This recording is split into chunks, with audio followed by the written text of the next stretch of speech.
Okay, ચિંતાબેન, પ્રકાશબેન. હા, થયું. આદેશ આપજો. પ્રકાશબેન.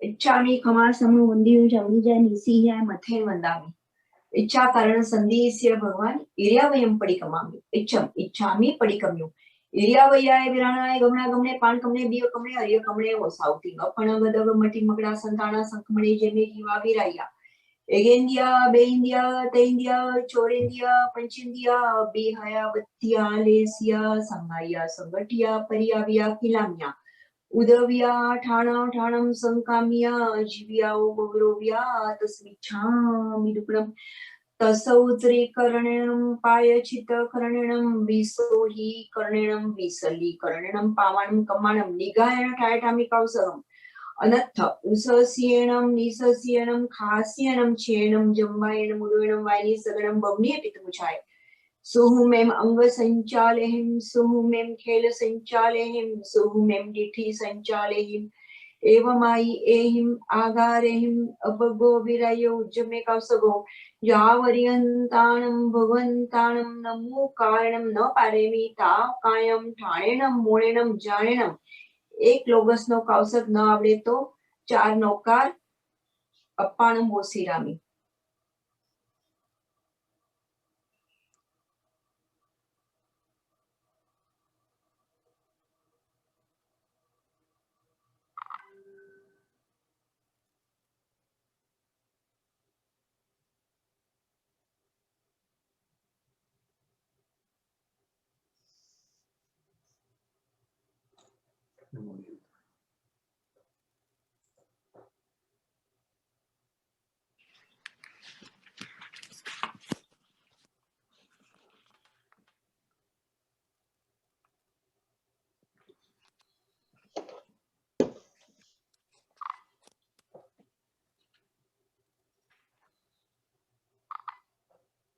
हरियंताणं लोगो सौजोगरे धम्म तिथिरे जने हरियंते कीते सम 24 संपी केवली उसभमजियं च वन्दे संभवमभिनन्दं च सुमह्यं च पौमपं सुपासं जिनं च चन्दकहं वन्दे सोहिं च पुष्पदन्तं स्यलसीजं सवासु पूजं च विमलमनन्तं तजनं दमं सन्तिं च वन्दामि कुन्तुमरं च मलि वन्दे मुनि स्वयं च नमि जिनं च वन्दामि रिट्ठनेमि पासं तः वर्धमानं च एवमे अभिथुवा विहुय रमेला पैण जर्मणा 24 संपिजिमरा तिथय रामे पश्यन्तु कीर्तिय वंदीय मैया जे लोग सौतमा सिदा आरुग बोईलापम समाहिवर मूतमम देन्तु चंदेसु निमला यरा ऐचेसु अहं पया सयरा सागरवर गंभीरा सिद्धा सिद्धि मम दिसन्तु नौकार नमो अरिहंताणं नमो सिद्धाणं नमो आयरियाणं नमो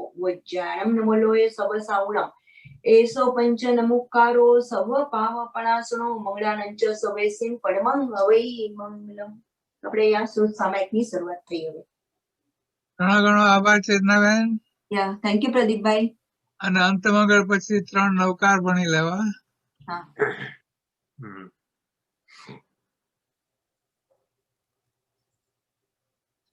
ચલો આપણે એક નવકાર મંત્રથી શરૂ કરીએ.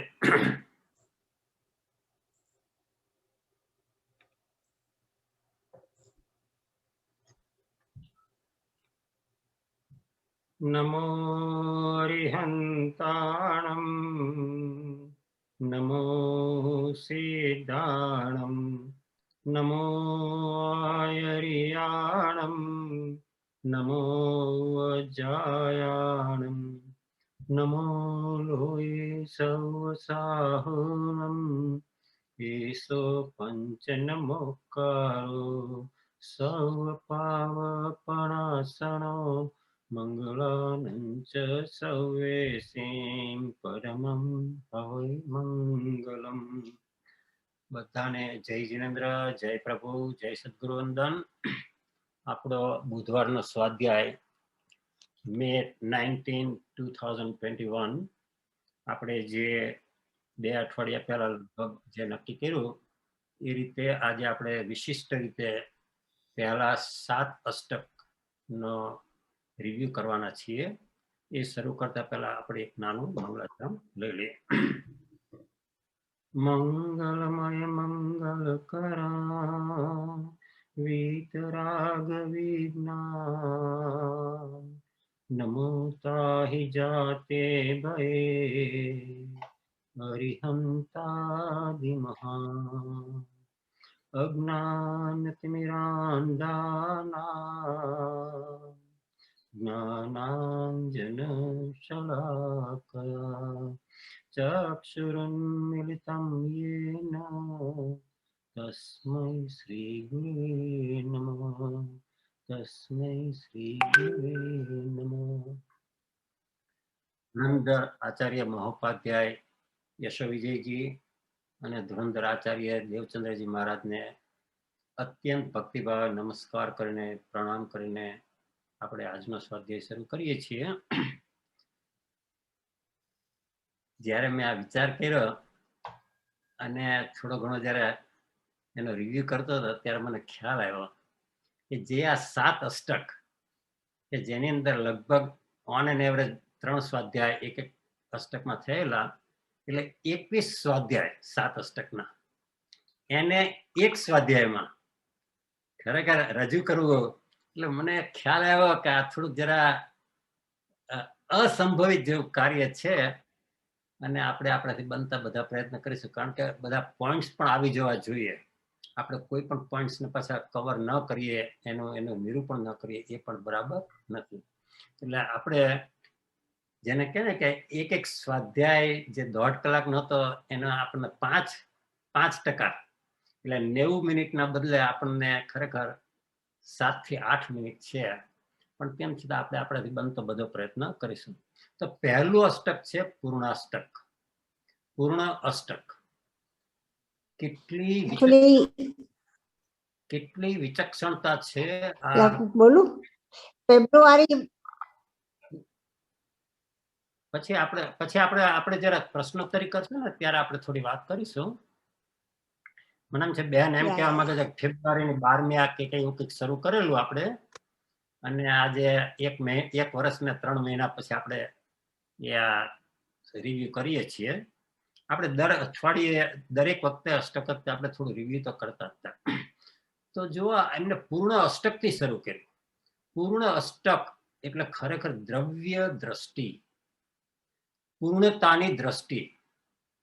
કેટલી વિચક્ષણતા અહીં મહોપાધ્યાય યશો વિજયજીએ દાખવી છે કે જૈન દર્શનનો એકડો એ ખરેખર દ્રવ્ય દ્રષ્ટિ કહો, પૂર્ણ દ્રષ્ટિ કહો, આત્મદ્રષ્ટિ કહો, બધું એકાર્થવાચી છે. અને એમને શરૂઆત જ એ રીતે કરી કે જે જ્ઞાનીને આ દ્રવ્ય દ્રષ્ટિ અથવા તો પૂર્ણ દ્રષ્ટિ પ્રેક્ટિ છે એને આખું જગત પરિપૂર્ણ દેખાય છે. અને આપણને એમ થાય કે ભાઈ જગતની અંદર આટલી બધી વિવિધતા છે અને એને બધું પરિપૂર્ણ કેમ દેખાય છે. ખૂબ વિચાર માગી લે અને સમજી શકાય એવી વાત છે કે આપણે જે આ બધા ભેદો જોઈએ છીએ, સ્ત્રી, પુરુષ, બાળક, યુવાન, વૃદ્ધ, ભારતીય નાગરિક, અમેરિકન, આફ્રિકન, ઊંચા નીચા, કાળા ગોરા, કોઈ ઊંચા ગોત્રમાં જન્માય, કોઈ હલકા ગોત્રમાં જન્માય, આ બધા આર્ય ક્ષેત્રમાં જન્મેલા, અનેક ક્ષેત્રમાં જન્મેલા, આ બધા ભેદ એ નામ કર્મના જે 93 ભેદ છે એનો વિસ્તાર છે. જ્ઞાની જે છે એ કે અમે આ કર્મકૃત ભેદ જે છે એને હવે અમે નથી જોતા, પણ એ બધા કર્મકૃત ભેદોની પાછળ જે આત્મા, જે પરિપૂર્ણ શુદ્ધ આત્મા વિલસી રહ્યો છે એ અમે આત્માને જોઈએ છીએ. સર્વાત્મમાં સમદ્રષ્ટિ દ્યો, આ વચનને હૃદય લખો. સર્વ જીવ છે સિદ્ધ સમ. આવી દ્રષ્ટિ એકવાર થાય ને એટલે પછી તમે આ સ્ત્રી છે ને આ પુરુષ છે ને આ બાળક છે ને નાનો છે ને મોટો છે ને ઊંચો છે ને કાંઈ બધું ગૌણ થઈ જાય. અને બધાની અંદર જે એકરૂપ અભેદ ત્રિકાળ શાશ્વત આત્મા જે છે એ આત્મા ઉપર જ જ્ઞાનીની દ્રષ્ટિ, અને એનું નામ જ પૂર્ણ દ્રષ્ટિ કહો, આત્મદ્રષ્ટિ કહો, દ્રવ્ય દ્રષ્ટિ કહો, બધું એક જ વાત છે. અને એની અંદર કે અમે હવે મગ્ન રહીએ છીએ. એટલે ખરેખર વિચાર કરીએ તો અહીંયા જ્ઞાની મહોપાધ્યાયજી કહે છે કે મોટા ભાગના સામાન્ય જીવો બાહ્ય સમૃદ્ધિથી પોતાની પૂર્ણતા અથવા તો પોતાનું મોટાપણું બતાવવાનો પ્રયત્ન કરતા હોય છે, પણ જ્ઞાની કહે છે કે ભાઈ તું એની અંદર ગમે તેટલો પ્રયત્ન કરે તો પણ ત્યાં પૂર્ણતા તને પ્રાપ્ત થવાની નથી. એ પૂર્ણતા તો ખરેખર ઔપચારિક છે, ક્ષણિક છે, પરાધીન છે, કર્મને આધીન છે, પુણ્ય કર્મને, અને છેવટે તો મૃત્યુ તો બધાને છીનવી લેવાનું છે. એટલે જ્ઞાની કે હવે અમે એની સામે તો દ્રષ્ટિ જ નથી કરતા, અમે તો હવે જે આત્માની જે અનંત જ્ઞાન, અનંત દર્શન, અનંત ચારિત્ર, અનંત સુખ, અનંત વીર્ય, આવો જે અનંત ગુણાત્મક આત્મા છે એની સામે અમે દ્રષ્ટિ કરીએ છીએ. અને પછી આગળ વધીને દ્રષ્ટાંત આપે છે કે આજે બહારની જે સમૃદ્ધિ જે બધા એની પાછળ પાગલ થાય છે ને, એ તો ઉછીના લાવેલા ઘરેણા જેવા છે. તમે પડોશીના ઘરેણા લાવ્યા હોય કે આપણી પાસે ન હોય એને લગ્ન પ્રસંગ માટે, તો આપણને ખબર છે કે આ આપણા નથી. આપણને ખબર છે કે આ લગ્ન પ્રસંગ પતી જાય એટલે તરત પાછા આપવાના છે. એવી જ રીતે આ જે બધી બહારની સમૃદ્ધિ છે તારા પુણ્ય કર્મના ઉદયથી તને મળેલી છે, પુણ્ય કર્મને આધીન છે. અને તું કદાચ તારો પુણ્ય કર્મ ગમે એવો સાતિશય હોય તો પણ મૃત્યુ કાળે યમ દેવતા તો એ બધું લઈ જ લેવાનો છે, આપણને ગમે કે ન ગમે. એટલે એ ખરેખર ઉછીના લાવેલા ઘરણા જેવા છે. એના બદલે તું તારા પોતાના આત્માના વૈભવની સામે આ દ્રવ્ય દ્રષ્ટિ કરીશ તો એ જે વૈભવ જે છે ને એ તારી સાથે આવશે.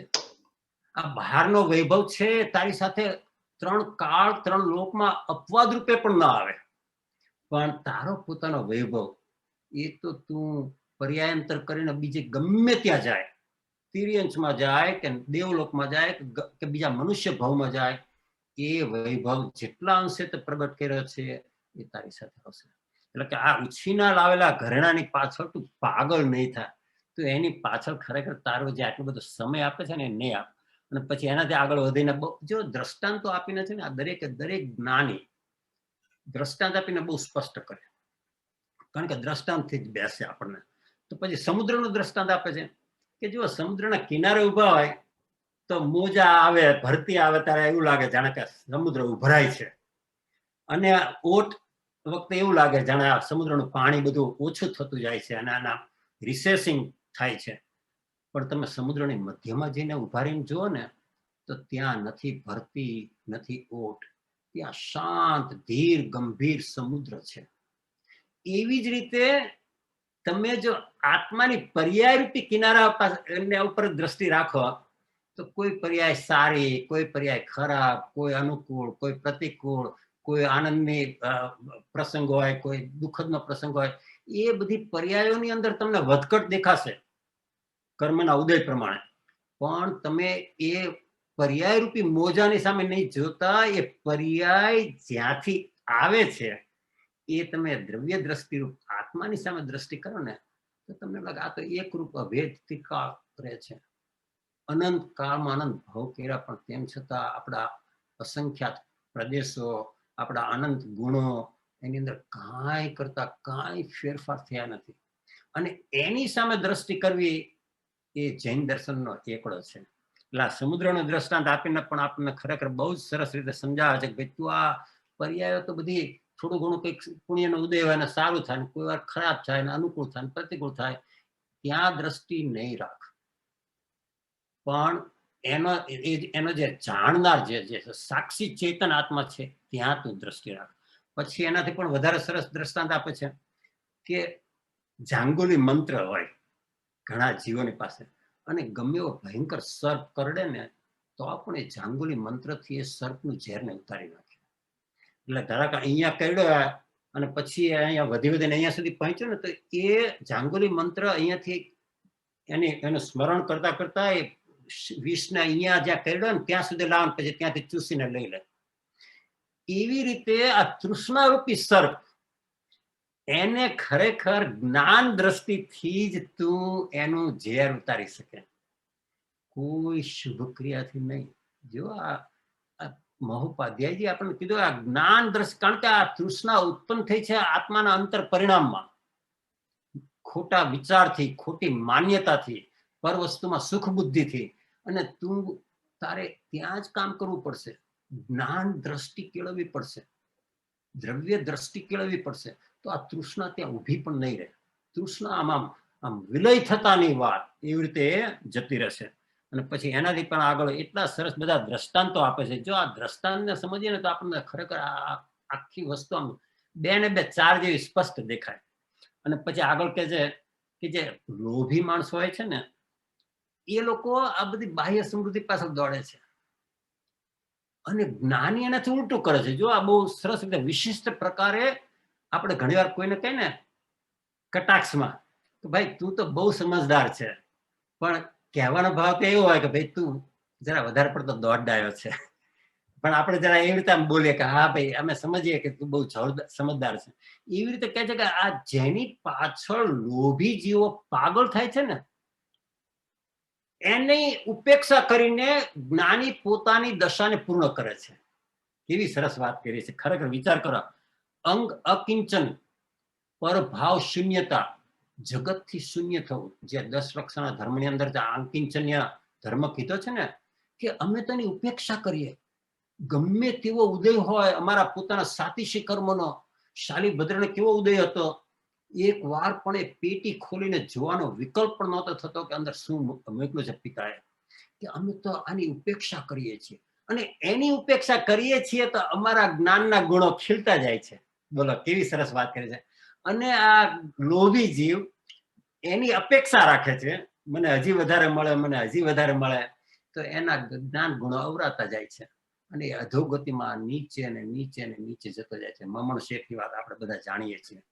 કેટલા પૈસા હતા, કેટલી લક્ષ્મી હતી, આખો શ્રી રાજાનો ભંડાર ખરીદી શકે એટલું એની પાસે હતું. એમ છતાં પણ ખરેખર હજી એ મારા બીજો બળદ પૂરો કરવો છે, એના લોભમાં ને લોભમાં ખરેખર એને આખી જિંદગી કાઢી અને નરક ગતિમાં ગયો. કેટલી સરસ રીતે દ્રષ્ટાંતો આપણને એટલું સ્પષ્ટ કરે છે. અને પછી આગળ કહે છે કે જે ધન ધાન્ય આદિથી અપૂર્ણ છે તે જ પૂર્ણતાને પામે છે. આ એ જ વાત અહીંયા પાછી બીજી રીતે મૂકી. જો પરિગ્રહ છે, કેટલા 24 પરિગ્રહ છે, 10 બાહ્ય પરિગ્રહ છે અને 14 અભ્યંતર પરિગ્રહ છે. આ બધું ધન ધાન્ય સોનું રૂપું વગેરે. અને પછી જે અભ્યંતર પરિગ્રહ જે બધા છે રાગ દ્વેષ ક્રોધ માન માયા, કે એ જે છે એની જે અપૂર્ણતા અથવા તો એ પરિગ્રહને જે ખરેખર સંક્ષેપ કરે, ઓછો કરે, શૂન્ય કરે, એની પૂર્ણતા, જ્ઞાનની પૂર્ણતા વધતી જાય છે. અને આ તો બહુ સમજી શકાય છે. મુનિ પાસે શું છે?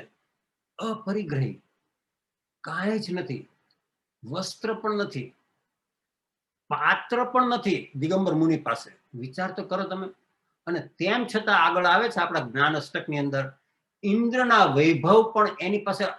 એ મુનિનું જે સુખ છે ને, એનો અનંતમો ભાગ જે છે એ ઇન્દ્રના સુખ કરતા ચડી જાય. અને શું છે એમની પાસે પરિગ્રહ? કઈ જ નથી. એ બધું છોડ્યું ત્યારે તો આ અતિન્દ્રિય આનંદનું સુખ અને બધા ગુણો પ્રગટા. કે એને આ દ્રવ્ય દ્રષ્ટિ ઉપરથી આપણને કેટલી સરસ રીતે આખી આ જ્ઞાન સારનો જેને છે ને પાયો નાખ્યો છે આ મહોપાધ્યાયજીએ. અને કે એના ઉપર પછી આખું આ બીજા બધા મગ્નાષ્ટક ને સ્થિરતાષ્ટક ને મોહત્યાગ અષ્ટક ને જ્ઞાન અષ્ટક ને બધું આ ખરેખર દ્રવ્ય દ્રષ્ટિ પૂર્ણાષ્ટકના પાયા ઉપર આખી જૈન દર્શનની ઇમારત રચી છે. અને કેટલી સરસ રીતે મેં સમજાવ્યું કે ભાઈ તું પહેલા આ બધી જે પરિગ્રહ જે છે એની પૂર્ણતામાં પાગલ નહીં થા, એની ઉપેક્ષા કરીશ, એને ત્યાંથી દ્રષ્ટિ લઈ લઈશ તો તારા પોતાના જ્ઞાન ગુણો. એટલે કે આ બંને મ્યુચ્યુઅલી એક્સક્લુઝિવ છે. જ્યાં સુધી તું આ આરંભ પરિગ્રહની અંદર ગળાડૂબ છે ત્યાં સુધી તને તારા આત્માનો વૈભવ પ્રાપ્ત નહીં થાય. અને જેવું તું આની સામેથી દ્રષ્ટિ હટાવી દેશે અથવા તને ગૌણ કરીશ અને તારા આત્માના ગુણો આમ અંકુરિત થવા માંડશે. આમ તને ખબર પણ નહીં પડે અને આમ બધો વૈભવ આમ ખજાનો ખુલવા માંડશે. એવી વાત સરસ કરી. અને પછી આગળ કહે છે કે પર વસ્તુમાં પોતાપણાની બુદ્ધિથી વ્યાકુળ બનેલા રાજા એ અલ્પતાને અનુભવે છે. હમણાં મેં કીધું ને, પછી આગળ આવે છે આ જ ગાથામાં આવી ગયું. અને આત્મામાં જ આત્મપણાના સુખથી પૂર્ણ થયેલાને ઇન્દ્ર કરતા પણ ઓછાપણું નથી. ઇન્દ્રનું સુખ એટલે સૌથી સારામાં સારું સુખ, ઉત્કૃષ્ટ સુખ, ભૌતિક સુખ. હકીકતમાં તો સુખ છે જ નહીં, પણ એ સુખાભાસ છે. પણ સામાન્ય જીવો એની પાછળ પાગલ થતા હોય છે, એટલે જ્ઞાની એને સુખ કહીને સરખાવે છે કે જેથી એને આત્માના સુખનો મહિમા આવે. તો કે જ્ઞાનીના સુખ જે છે એનો અનંતમાં ભાગ તું લે, એ ઇન્દ્રના સુખ કરતા પણ ચડી જાય. હકીકતમાં તો ખરેખર તો કમ્પેરિઝન થાય જ નહીં. કોઈ એમ કે અમારી પાસે એક અમૃતનું ટીપું છે, એ તમારી પાસે 1000 ઝેરના ટીપા જેના કરતા ચડી જાય. હવે એ કઈ સરખામણી છે? તમે 1000 ઝેરના ટીપા લો કે લાખ લો કે કરોડ લો કે અબજ લો, અમૃતનું બેની જાતિ જ જુદી છે. આ તો સામાન્ય જીવ આ સુખાભાસની પાછળ પાગલ થતો હોય છે, એટલે ખરેખર સરખાવે છે. એટલે એને કંઈક મહાત્મ્ય આવું આત્માનું સુખ છે, આવું અતિન્દ્રિય આનંદ એનું વેદન છે. અને એ શ્રદ્ધા તો રાખીને જ આગળ વધવું પડે, તો જ આપણું કાર્ય થવાનું છે. અને પછી આગળ એટલી સરસ રીતે વાત કરે છે, કૃષ્ણ પક્ષ અને શુક્લ પક્ષ. આપણે એનાથી જાણીતા છીએ કે બીજનો ચંદ્રમા થયો એટલે આપણને ખાતરી થઈ ગઈ કે ધીમે ધીમે ધીમે પૂર્ણ ચંદ્રમાં પ્રગટવાનો છે. પણ જ્યાં સુધી બીજનો ચંદ્રમા નથી પ્રગટ્યો ત્યાં સુધી ખરેખર એ પૂર્ણ ચંદ્રમાનો તો વિચાર પણ ના આવે. અહીંયા એમને શું કીધું છે કે જે જીવ ખરેખર ચરમ પૂતગલ પરાવર્તન કાળમાં આવી ગયો એને બીજનો ચંદ્રમા પ્રગટ્યો છે. એને બીજનો ચંદ્રમા પ્રગટ્યો કહેવાય. કારણ કે હવે એ અર્ધપૂતગલ તો વધુમાં વધુ હવે એ અલ્પ ભવમાં નીકળી જવાનો છે. કારણ કે ચરમ પૂતગલ પરાવર્તન કાળમાં આવી ગયો છે. અથવા તો એને બીજી રીતે કહીએ કે જેને સમ્યક દર્શન રૂપી બીજનો ચંદ્રમા પ્રગટ્યો છે. કૃપાળજીએ કીધું છે ને, વહ કેવલ કો બીજ જ્ઞાની કહે નિજ કો અનુભવ બતલાઈ દે. કેવળ જ્ઞાનનું બીજ કીધું છે સમ્યક દર્શનને, કે જેને આ કેવળ જ્ઞાનનું બીજ પ્રગટી ગયું, એટલે કે બીજનો ચંદ્રમા પ્રગટી ગયો, હવે એને નિયમથી વધુમાં વધુ 15 ભવની અંદર એ નીકળી જવાના છે. એટલે કે એ જેને બીજના ચંદ્રમાં પ્રગટ્યો એ શુક્લ પક્ષમાં આવ્યો, અને જે હજી અચર્માવર્તમાં છે, હજી જે ભવાભિનંદી છે, પૂતગલાનંદી છે, હિંસાનંદી છે, વૃષાનંદી છે, એ હજી ખરેખર કૃષ્ણ પક્ષમાં છે. અંધકાર, અમાસની અંધકાર ત્યાં વર્તે છે. કેટલી સરસ રીતે આ મહોપાધ્યાયજી દ્રષ્ટાંતો આપીને કેટલું સ્પષ્ટ કરે છે. આમ આપણને બેસી જાય. અને એ એમને છેલ્લે કહીને ખરેખર કીધું કે જે અધોગતિમાં છે એ કૃષ્ણ પક્ષમાં છે, જે ઉર્ધ્વગતિમાં છે એ શુક્લ પક્ષમાં છે. અથવા તો એને બીજી રીતે વિચાર કરવો હોય તો જેને કર્મનું દેવું ઘટતું જાય છે એ શુક્લ પક્ષમાં છે, અને જેને કર્મનું દેવું વધતું જાય છે, આવો દુર્લભ મનુષ્ય ભવ મેળા પછી પણ એ ખરેખર કૃષ્ણ પક્ષમાં જ છે. કારણ કે આવો દુર્લભ મનુષ્ય ભાવ અનંત ભાવનું સાટું વાળવા માટે મેળ્યો છે. આ કર્મનું દેવું ચૂકતે કરીને મોક્ષની પ્રાપ્તિ માટે મેળવ્યું છે. આવો દુર્લભ મનુષ્ય ભાવ બુદ્ધિનો ક્ષયોક્ષમ, 5 ઇન્દ્રિયની સુખાકારી, સત ધર્મની પ્રાપ્તિ, સત શાસ્ત્રની પ્રાપ્તિ, સદગુરુની પ્રાપ્તિ, અને તેમ છતાં પણ જો તારું કર્મનું દેવું વધે તો સમજજે કે તું કૃષ્ણ પક્ષમાં છે. એટલે અહીંયા શું કહેવા માંગે છે, જો ત્યાં દ્રવ્ય દ્રષ્ટિ કેળવવાનો પુરુષાર્થ તું કરે છે તો તું શુક્લ પક્ષમાં આવી જઈશ. એ જ સમ્યક પુરુષાર્થ છે. બહુ જ સરસ રીતે એમને આ આખો જ્ઞાનસારનો પાયો આ પહેલા અષ્ટકમાં, પૂર્ણાષ્ટકમાં મૂકો છે. પણ હવે આપણે બીજો અષ્ટક લઈએ કે આ મગ્નાષ્ટક છે. શા માટે મગ્નતા મૂકી? કે ભાઈ તારે જો દ્રવ્ય દ્રષ્ટિ કેળવવી હોય, પ્રગટાવી હોય, તો તું તારો ઉપયોગ જે બહારમાં ભમે છે ને ત્યાંથી લઈને તું તારા આત્મામાં મગ્ન થઈશ, ત્યારે ખરેખર તને આત્માનું અતિન્દ્રિય આનંદનું વેદન આવશે. એટલે કે તારે મગ્નતા તો લાવી જ પડશે. જો કેટલી સરસ રીતે લોજિકલી બધા આ અષ્ટકો મૂક્યા છે. એટલે એમને પછી આ મગ્નાષ્ટક મૂક્યું. તો કે હવે આ મગ્નાષ્ટકની અંદર શું વાત કરી છે? તો પહેલી ઓલી જેમને બહુ જ સરસ વાત કરી ઇન્દ્રિયના સમૂહથી તું નિવૃત્ત થાય, એક. બીજું, મનને સારી રીતે એકાગ્ર કરે અને ચૈતન્ય સ્વરૂપમાં સ્થિરતા ધારણ કરે, ત્યારે આત્મા મગ્ન થયો કહેવાય. 3 વસ્તુ મૂકી. અને એ પહેલી વસ્તુ શું મૂકી? પ્રત્યાહાર મૂક્યું કે તું આજે 5 ઇન્દ્રિયના વિષયોની પાછળ પાગલ થાય છે ને, ત્યાંથી તું પાછો ફર. પછી પાછો ફરીને ક્યાં જવાનો છે? તો એ વાત કરી કે એ ઉપયોગને ત્યાંથી તું ખેંચી લે, અથવા તો વ્યાવૃત કરે કે છૂટો કરે, કે જે આપણે કહીએ, અથવા તો ઇન્દ્રિયના વિષયોને ગૌણ કરે.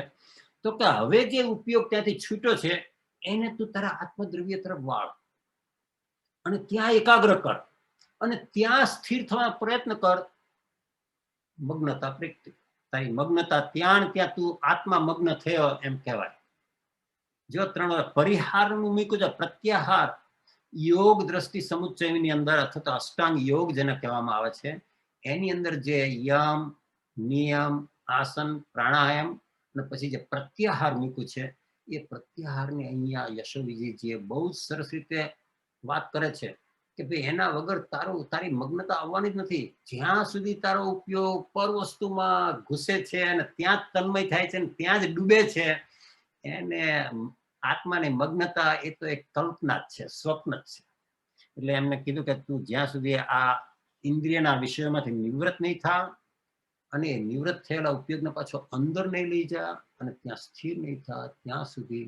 એટલે આના પછી એમને સ્થિરતા અષ્ટક એટલા માટે જ મૂક્યું છે કે મગ્નતા તું કરે ને 1 સેકન્ડ માટે, પછી પાછો અસ્થિર ને બહાર આવી જાય, એમ નહીં. સ્થિર થવાનું છે તારે ત્યાં. આમ પાણીનું ઝરણું વહેતું હોય અને પાણી આપણે હોય તો આપણને એની શીતળતાનો અનુભવ થયા કરે, પણ ખાલી કોઈ છાંટા નાખે ને પછી પાછું એ સુકાઈ જાય તો એ નહીં. આ મગ્નતાની અંદર તો ત્યાં ઉત્માનો ઉપયોગ જામી જાય. એટલે એમને એ વાત કરી. પછી આગળ એમને બહુ પાછો બીજો બધા દ્રષ્ટાંતો આપીને જ આ બધું સ્પષ્ટ કરે છે કે જેને જ્ઞાન રૂપી અમૃતનું સમુદ્ર એની પ્રાપ્તિ થઈ છે ને, હવે એને આ બધી વિષયોની પ્રવૃત્તિ એને ઝેર જેવી લાગે છે. જેને અતિન્દ્રિય આનંદનું વેદન આવ્યું હોય મગ્નતા કરીને, એ પછી જયારે એનો ઉપયોગ બહાર આવે ને, ત્યારે એને આ 5 ઇન્દ્રિયના વિષયો જે છે ને, એ સડેલી ઝારના રોટલા કરતા પણ એને ખરાબ લાગે. એને ખ્યાલ આવી જાય કે આમાં સુખ ક્યાં છે.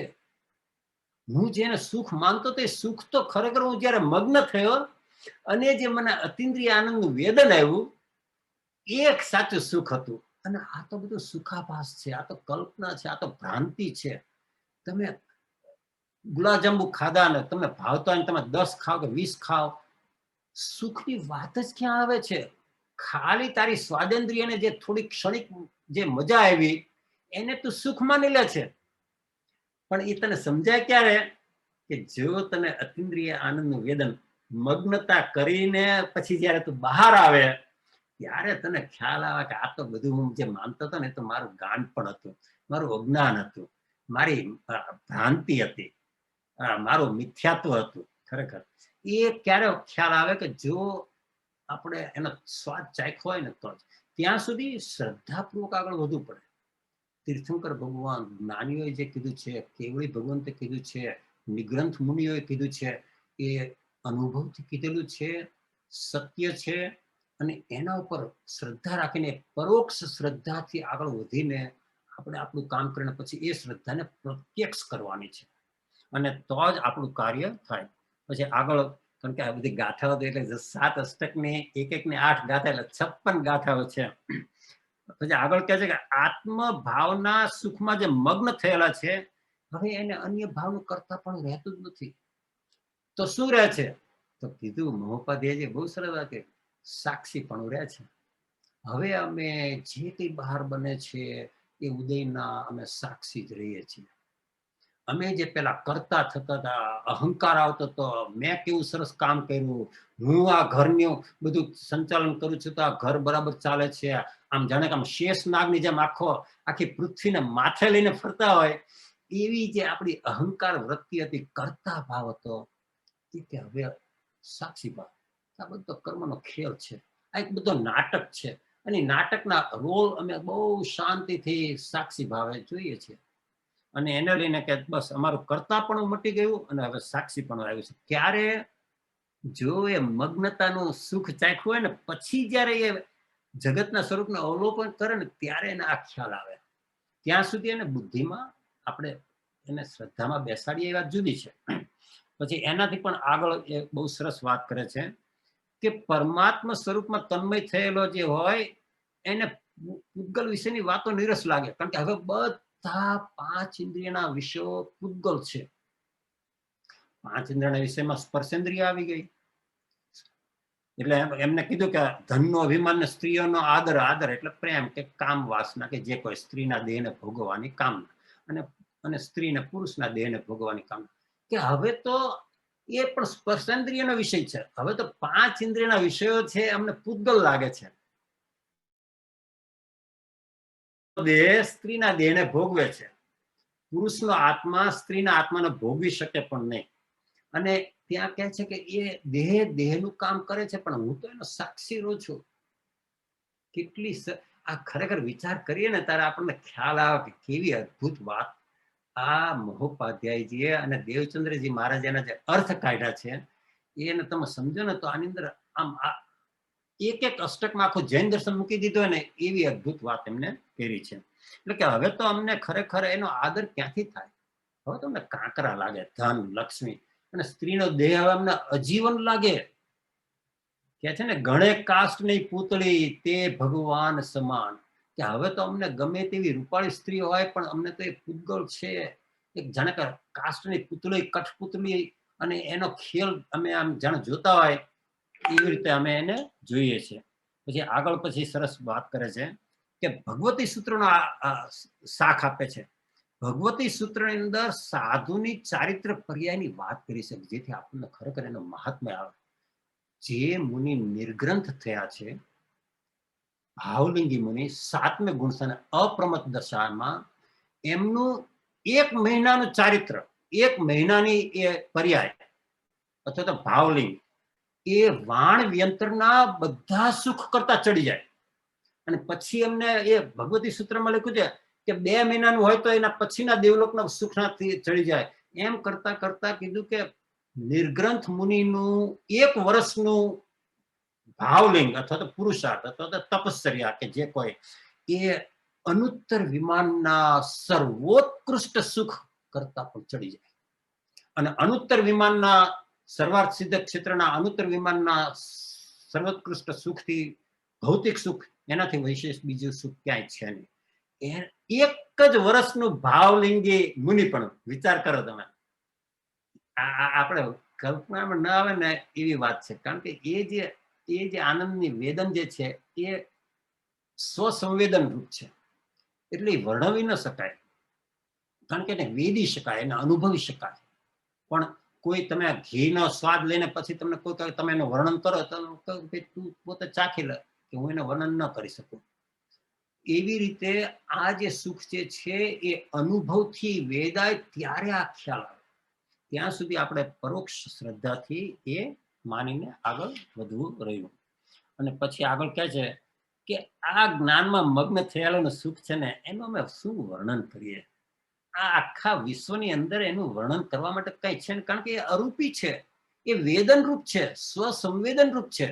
અને જે આ કવિઓએ વર્ણન કર્યું છે ને ચંદનના વિલેપનની સાથે, અને આ લૈલા મજનુના પ્રેમના આલિંગન, પ્રિયાનું આલિંગન, અને જે આ અનારકલીની પાછળ પાગલ થયેલો જે એ બધું જે વર્ણન કર્યું છે ને એ તો આ સામાન્ય જીવને થોડું ઘણું, કારણ કે એ જ બધું એને સાંભળવું હોય, અનારકલીનું ને લૈલા મજનુનું ને આ બધું રૂપપોષાનું ને એ બધું, એ કે એ સરખામણી તો સરખામણી જ નથી.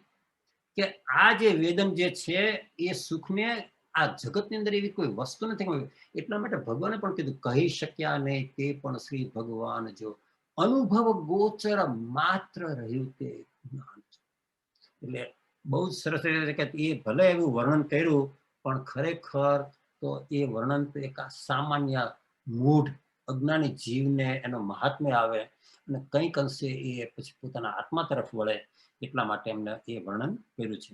અને પછી આગળ કહે છે કે ઉપશમ રૂપી શીતળતાની પુષ્ટિ કરનાર એવું એક બિંદુ, એની જો આવી મહાકથા છે તો પછી કેવળ જ્ઞાનની શું વાત કરી. એટલે બિંદુ એટલે ત્યાં આત્મજ્ઞાન, કે જેને સમ્યક દર્શન પ્રાપ્ત થયું છે, એ પછી ભક્તિ યોગાચાર્ય યશો વિજયજી હોય કે કલાપૂર્ણ સૂરીજી હોય કે જંબુ સ્વામી હોય કે હોય, એ આત્મજ્ઞાનનો આટલો મહિમા છે કે જે હજી તો ખાલી બીજનો ચંદ્રમા છે, તો પછી કેવળ જ્ઞાનની તો શું વાત કરવી. એની વાત કરવા માટે તો અમે સમર્થ પણ નથી. કોણ કે છે? આ મહોપાધ્યાય. તો હું ને તમે તો કઈ વાડીને મૂળી. ખરેખર વિચાર કરો તમે કે આ આત્મજ્ઞાનનું આટલું મહાત્મ્ય છે. જેવી જીવને ખબર પડે ને કે આ જીવને આત્મજ્ઞાન થયું છે, તમે જુઓ એની બોલબાલા કેટલી વધી જાય છે, અને કે એની આટલું બધું મહાત્મ્ય છે. તો કે ભાઈ આ જે મગ્નતા, જયારે સંપૂર્ણ રીતે મગ્નતા પ્રગટે અને કેવળ જ્ઞાન પ્રગટે, એની તો ખરેખર કઈ વાત કરી શકાય એવું નથી. અને છેવટે એમને કીધું કે આવા જ્ઞાનીને, આ મહોપાધ્યાયજી લખે છે કે આવી દ્રષ્ટિ જેની થઈ છે અને જેને પૂર્ણ મગ્નતા પ્રગટાવી છે, એમને અમે ભાવ નમસ્કાર કરીએ છીએ. વિચાર કરો તમે, મહોપાધ્યાય કે જે ખરેખર એવા ધુરંધર આચાર્ય થઈ ગયા, અને એમને જે બધા બિરુદ મેળા છે ને, એ બિરુદનો પણ વિચાર કરીએ ને, આ ધુરંધર આચાર્યનો વિચાર કરીએ ને, તોય આપણા કેટલાય કર્મો બળી જાય. અને એવા ધુરંધર આચાર્ય પાછા આ જીનેશ્વર ભગવંત કહો કે કેવળ જ્ઞાની કહો, એને ભાવ નમસ્કાર કરે છે. તો આપણા માટે તો જીનેશ્વર ભગવંત તો ખરેખર ધુરંધર આચાર્યના આચાર્ય, પરમ ગુરુ જેને કહેવામાં આવે છે, એવા એમને નમસ્કાર કર્યા. અને પછી આપણે હવે ત્રીજા અષ્ટક ઉપર જઈએ, સ્થિરતા અષ્ટક. ઓહો. અને સ્થિર શા માટે સ્થિરતા મૂકી? કે ભાઈ મગ્નતા તે કરી અને વીજળીના ચમકારાની જેમ તને થાય ને પછી તું બહાર આવી જાય, તો અમે એને મગ્નતા નથી કહેતા. એ પણ મગ્નતા છે, પણ એક સેકન્ડ માટેની મગ્નતા. વીજળીનો ચમકારો ગમે એટલો મોટો હોય ને 1000 ઘરને ઇલેક્ટ્રિસિટી પૂરી પાડી હોય, પણ એ કામમાં નથી આવતી, કારણ કે એ તો થઈને જતી રહે અને એને હાર્નેસ ન કરી શકાય. પણ કે જો આ મગ્નતા ટકી રહે, જો સ્થિરતા એમાં આવે, તો કે એ ખરેખર કામ કરે છે. એટલે અમને આ આચાર્ય શ્રીએ, ધુરંધર આચાર્ય કેવી સરસ રીતે લોજિકલ આમ સાંકળની કડી આમ એક પછી એક બધાની સાથે સાંકળી લીધેલી છે. આખી 32 અષ્ટક છે ને, એ સાંકળી છે ખરેખર. આમ એમને કઈ મનમાં આવ્યું ને ચલો આ અષ્ટક મૂકી દીધું પછી આ અષ્ટક, એમ નથી. રેન્ડમલી કઈ બધા અષ્ટક મૂક્યા નથી. તો કે સ્થિરતા, તો કે પહેલા જ વેલા કહી દીધું. જો એમની પહેલી ગાથા હોય છે ને, એમાં જ પહેલા મોટો બોધ એમાં જ આપી દે કે તું હે વત્સ, વિવેકથી અને અનુકંપા લાવીને કહે છે કે ચંચળ ચિત્તવાળો થઈને તું ક્યાં બધે ભટકે છે. સ્થિરતા તારી પાસે જ રહેલા ખજાનાને બતાવશે. તું એવા ખજાના ઉપર બેઠો છે. આપણને કહે છે કે અમુક ભિખારીની જે કથા આવે છે ને, આપણી પાસે સમય નથી અત્યારે, પણ એ જે ઝાડ નીચે બેસીને 30 વર્ષ સુધી ભીખ માંગી હતી ને, અને મરી ગયો ને, ત્યારે લોકોએ કીધું કે આપણે એ ઝાડ નીચે ત્યાં દાટીએ, અને ખોઈદું તો ચરવું નીકળ્યા. અને એવા અઢળક ધન ઉપર બેસીને એને આખી જિંદગી ભીખ માંગી. આ ભિખારીની વાત નથી, આ મારી તમારી વાત છે. આવો અઢળક ખજાનો આપણી પાસે છે. અનંત જ્ઞાન, અનંત દર્શન, અનંત ચારિત્ર, અનંત સુખ, અનંત વીર્ય, અને તેમ છતાંય રાંકાની જેમ, ભિખારીની જેમ 2 પૈસાની લક્ષ્મી માટે, આજીવિકા માટે, થોડું મોટું ઘર લેવા માટે, આ પોતાનું મોટાપણું બતાવવા માટે આપણે આખી જિંદગી ખરેખર ભિખારી વેડા કરીએ છીએ. અને માગ માગ માગ માગ માગ, અને તોય તે કર્મના ઉદય પ્રમાણે જ મળવાનું છે. જો કેટલી સરસ વાત કરે છે કે તું આ સ્થિરતા ગુણ જો પ્રગટાવીશ ને, તો તને તારા બધા આ ખજાનો ખુલવા માંડશે. એ ખજાનાને જે આવરણ આવી ગયું છે ને, એ આવરણ તો ખસે અને તને એ ખજાનો પ્રાપ્ત થશે. અને પછી આગળ કે છે, દ્રષ્ટાંત આપે છે ને, ત્યારે વધારે ક્લિયર થાય છે કે દૂધ હોય, દૂધમાં તમે ખટાશના 2-3 ટીપા નાખો ને, દૂધ ફાટી જાય, દૂધનો નાશ થઈ જાય. એવી રીતે આ જ્ઞાન રૂપી દૂધ, એની અંદર અસ્થિરતા રૂપી તું ખટાશ નાખે છે ને, એટલે તારો આ બધો ખજાનો છે ને વિકૃત થઈ જાય છે. આપણો ક્ષમા ગુણ છે ને, એ ક્રોધમાં પરિણમે છે. આપણો જે નિર્માનતા માર્દવ ગુણ છે ને, એ માનમાં પરિણમે છે. આ બધો કશાય જે છે ને, એ આપણા ગુણોનું વિકારી સ્વરૂપ છે. શા માટે? કે ચંચળ ચિત્ત પર વસ્તુની પાછળ ભેમાશ કરે છે. આ મને જોઈએ, મને આ જોઈએ, આ મળે તો હું સુખી થઉં, જરા મોટું ઘર મળે તો સુખી જાય, જરા કોઈ રૂપાળી રંભા મને પત્ની તરીકે મળે તો હું સુખી થઉં, મારો દીકરો કયામાં રહે તો હું સુખી થઉં. આવી તારી ચંચળતાને રહે. અને પર વસ્તુ તો અનંત છે. એટલે જ્યાં સુધી તું પર વસ્તુમાંથી સુખ શોધવાનો પ્રયત્ન કરે છે ને, તારા ચિત્ત એટલું બધું ચંચળ રહેવાનું. અને ચંચળ ચિત્ત છે એને લઈને ખરેખર તારા બધા જે આ ક્ષમા, માર્દવ, આર્જવ, સંતોષ, તપ, ત્યાગ, આંકિંચન્ય, બ્રહ્મચર્ય એ બધા ગુણો વિકારી થઈ જાય છે. અને પછી આપણને કશાય ને રાગ ને દ્વેષ ને ક્રોધ, માન, માયા, લોભ, મારું તારું, ઠીક અઠીક, સારું ખરાબ, અને એની અંદર જ આપણે આખી જિંદગી આપણે ગુમાવીએ છીએ. એટલે એમને આ દ્રષ્ટાંત આપીને પાછું બહુ સ્પષ્ટ કર્યું કે આ બધું તારી પાસે જે છે ને, લોલુપતા, ઈચ્છા, મૂર્છા, આકાંક્ષા, અપેક્ષા, એ બધું ખરેખર તારી પોતાની અજ્ઞાનતાને લઈને છે, લોભના જ પર્યાયો છે. અને એ તને ખરેખર તારા બધા આત્માના ગુણોને વિકારી બનાવી દે છે. અને પછી એનાથી આગળ પણ પછી સરસ મજાનું દ્રષ્ટાંત આપ્યું છે. જો કોઈ સ્ત્રીએ પર્સનલી ન લેવું, આ તો જ્ઞાનીએ લખેલું છે ને, એ જ વાત કરું છું, કે જેમ કુલટા સ્ત્રી એ વ્યભિચારીણી હોય તો એ પોતાના વફાદાર પતિને છોડીને એ બીજા બધા પુરુષોની પાછળ જાય. અને પુરુષ પણ એવું જ કરે છે. એટલે આમાં કે સ્ત્રીને કીધા, આ તો અહીંયા દ્રષ્ટાંતમાં કુલટા સ્ત્રી મૂક્યું છે એટલે લીધું. પુરુષ પણ ઘર કી મુર્ગી દાલ બરાબર, કે આ સ્ત્રીને તો પત્ની બનાવીને ઘરમાં લાવે છું અને એનો ડોળો બીજા બધા ફરતો હોય છે. એટલે અહીંયા દ્રષ્ટાંતને સમજવાનો છે કે જેમ કુલટા સ્ત્રી પોતાના વફાદાર પતિને છોડીને બીજા બધા પુરુષોની પાછળ વ્યભિચાર માટે દોડે છે, કરે છે વ્યભિચાર, એવી રીતે તારો પોતાનો જ્ઞાન ઉપયોગ, તારા પોતાના શુદ્ધાત્મા રૂપી જે વફાદાર જે તારો પતિ જે છે એને છોડીને, તરછોડીને એ પર વસ્તુ પાછળ પાગલ થાય છે, પર વસ્તુની સાથે વ્યભિચાર કરે છે, પર વસ્તુમાં પોતાપણું કરે છે, પર વસ્તુમાં મમત્વ કરે છે. અને એ જ એનું વ્યભિચાર પણ છે. એટલા માટે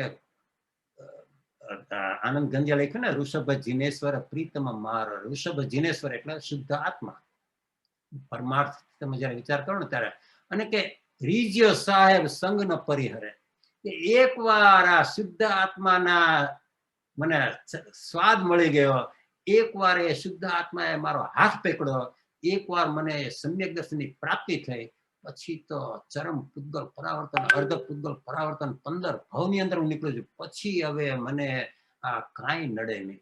અબ હમ અમર ભયે ન મરેંગે. એવી સરસ મજાને, એટલે કે આપણે કે આ ચિત્ત અસ્થિર થઈને જે બહાર ભમે છે ને, એ જ તારું વ્યભિચાર પણ છે.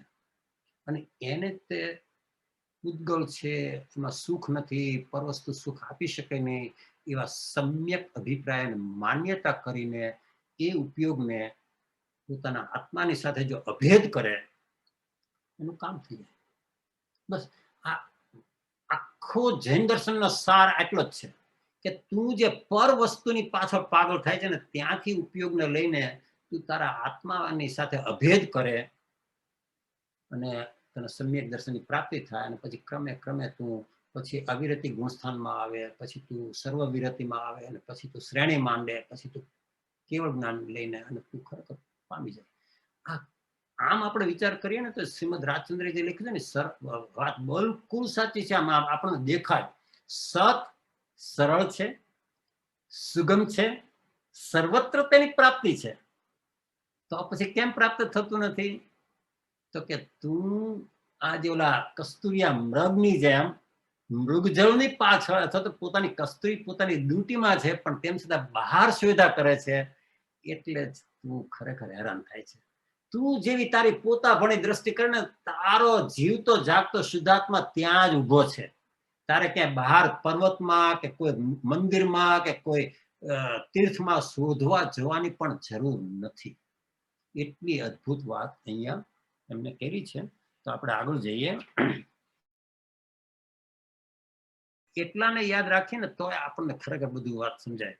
એમને કીધું કે જેના હૃદયની અંદર શલ્ય છે, એ તમે શલ્ય કાઢી ન નાખો ત્યાં સુધી ધર્મક્રિયા રૂપે ઔષધિ કામ કરવાની નથી. અને આ તો સમજી શકાય વાત છે કે આપણે ગમે એવી સારી દવા લઈએ, કોઈ રોગ થયો હોય અને એની દવા લઈએ, પણ એ દવા લેવાની સાથે સાથે એ દવાને હાનિકારક એવા કુપથ્યનું સેવન જો બંધ ન કરીએ ને તો એ દવા કામ જ ન કરે. અહીંયા જેટલા ડોક્ટરો છે, આ કિશોરીબેન થી માને બધા જાણે છે કે ભાઈ દવા તું લે છે એ સારી વાત છે, પણ એ દવાને હાનિકારક તું એવા કુપથ્યનું સેવન પાછું બંધ ન કરે તો એ દવા કામ ન કરે. તો અહીંયા શની સાથે સરખાવ્યું છે કે આ ધર્મક્રિયા તું કરે છે ને બહુ સારી વાત છે. સત્સંગ, સ્વાધ્યાય, સત્સમાગમ, સામાયિક, પ્રતિક્રમણ, પૂજા પાઠ, પણ એ ધર્મક્રિયા રૂપી ઔષધિ તું કરે છે એ સારી વાત છે, પણ એને નિષ્ફળ કરનાર તું મહાશલ્ય જે છે ને એને છોડતો નથી. અને એ શલ્ય 3 છે. અત્યારે આપણે બહુ ડિટેલમાં નહીં જઈએ. મિથ્યાત્વ શલ્ય, માયા શલ્ય અને નિદાન શલ્ય. મિથ્યાત્વ શલ્ય એટલે ખોટી માન્યતા, અને એને લઈને પછી તારા આ બધી ક્રિયાનો ફળ જે મળવું જોઈએ ન મળે. પછી માયા શલ્ય તો શું કે દંભ કરે, કઈ અંદરમાં તો ખરેખર કઈ કરવાનો ભાવ ન હોય પણ બધા કરે છે તો લાવ હું કરું, એટલે ખરેખર ત્યાં પણ કામ ન થાય.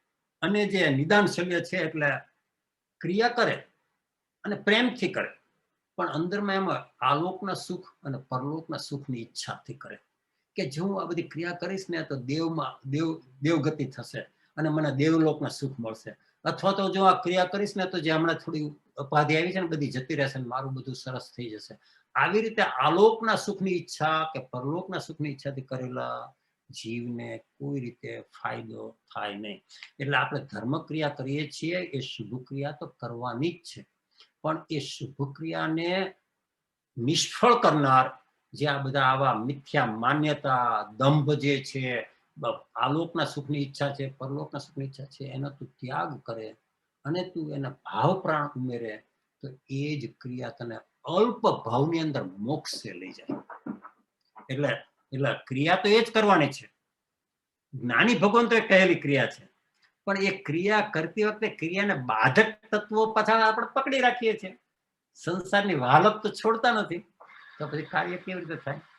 બહુ સરસ રીતે વાત કરી છે. અને પછી આગળ એમને વાત કરી છે કે હવે જ્ઞાનીની વાત કરે છે, જેનું મન, વચન અને કાયામાં એકરૂપતા આવી છે.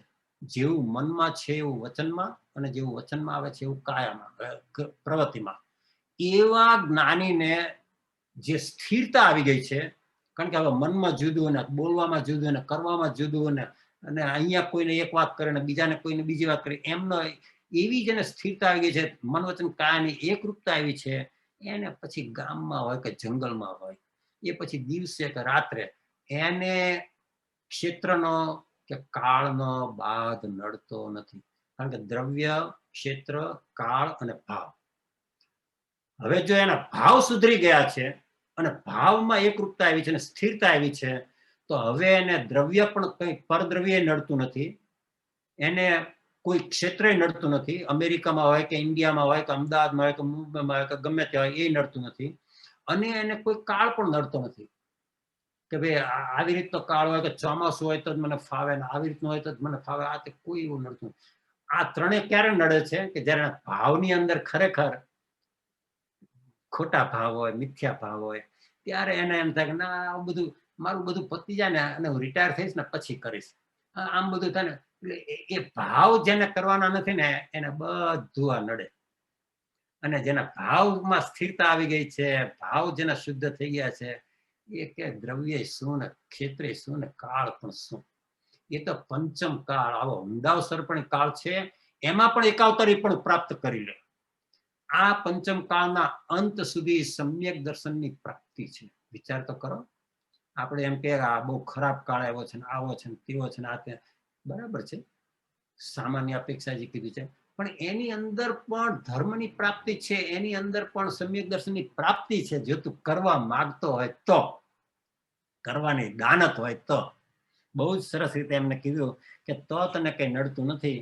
અને પછી આગળ જઈએ અને દીવાનું દ્રષ્ટાંત આપ્યું કે જો દીવો હોય તો એને પવન નડે, પવનને લઈને જ્યોતિ કાં તો ઓલવાઈ જાય, કાં તો ધુમાડા રૂપે થાય, કંઈક પણ બીજું આપે, એને બીજા પરિબળો અસર કરે.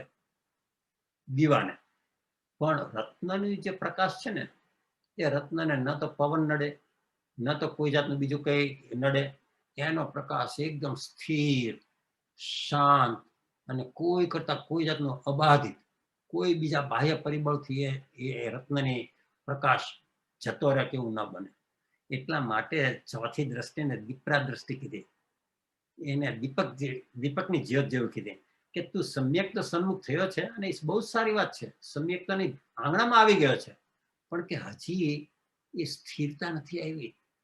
હજી ખરેખર કંઈક એવો ભારે નિમિત્ત આવે અને વિચલિત થઈ જાય, એના ભાવ થોડા બધા ડામાડોળ થઈ જાય. તે એ આ ઓલી જેમ દીપક જે એની જ્યોત હોય તો થોડોક વધારે પવન આવે તો ઓલવાઈ પણ જાય અને ઓછી વધતી થાય અને પ્રકાશ પણ ઓછો વધતો થાય.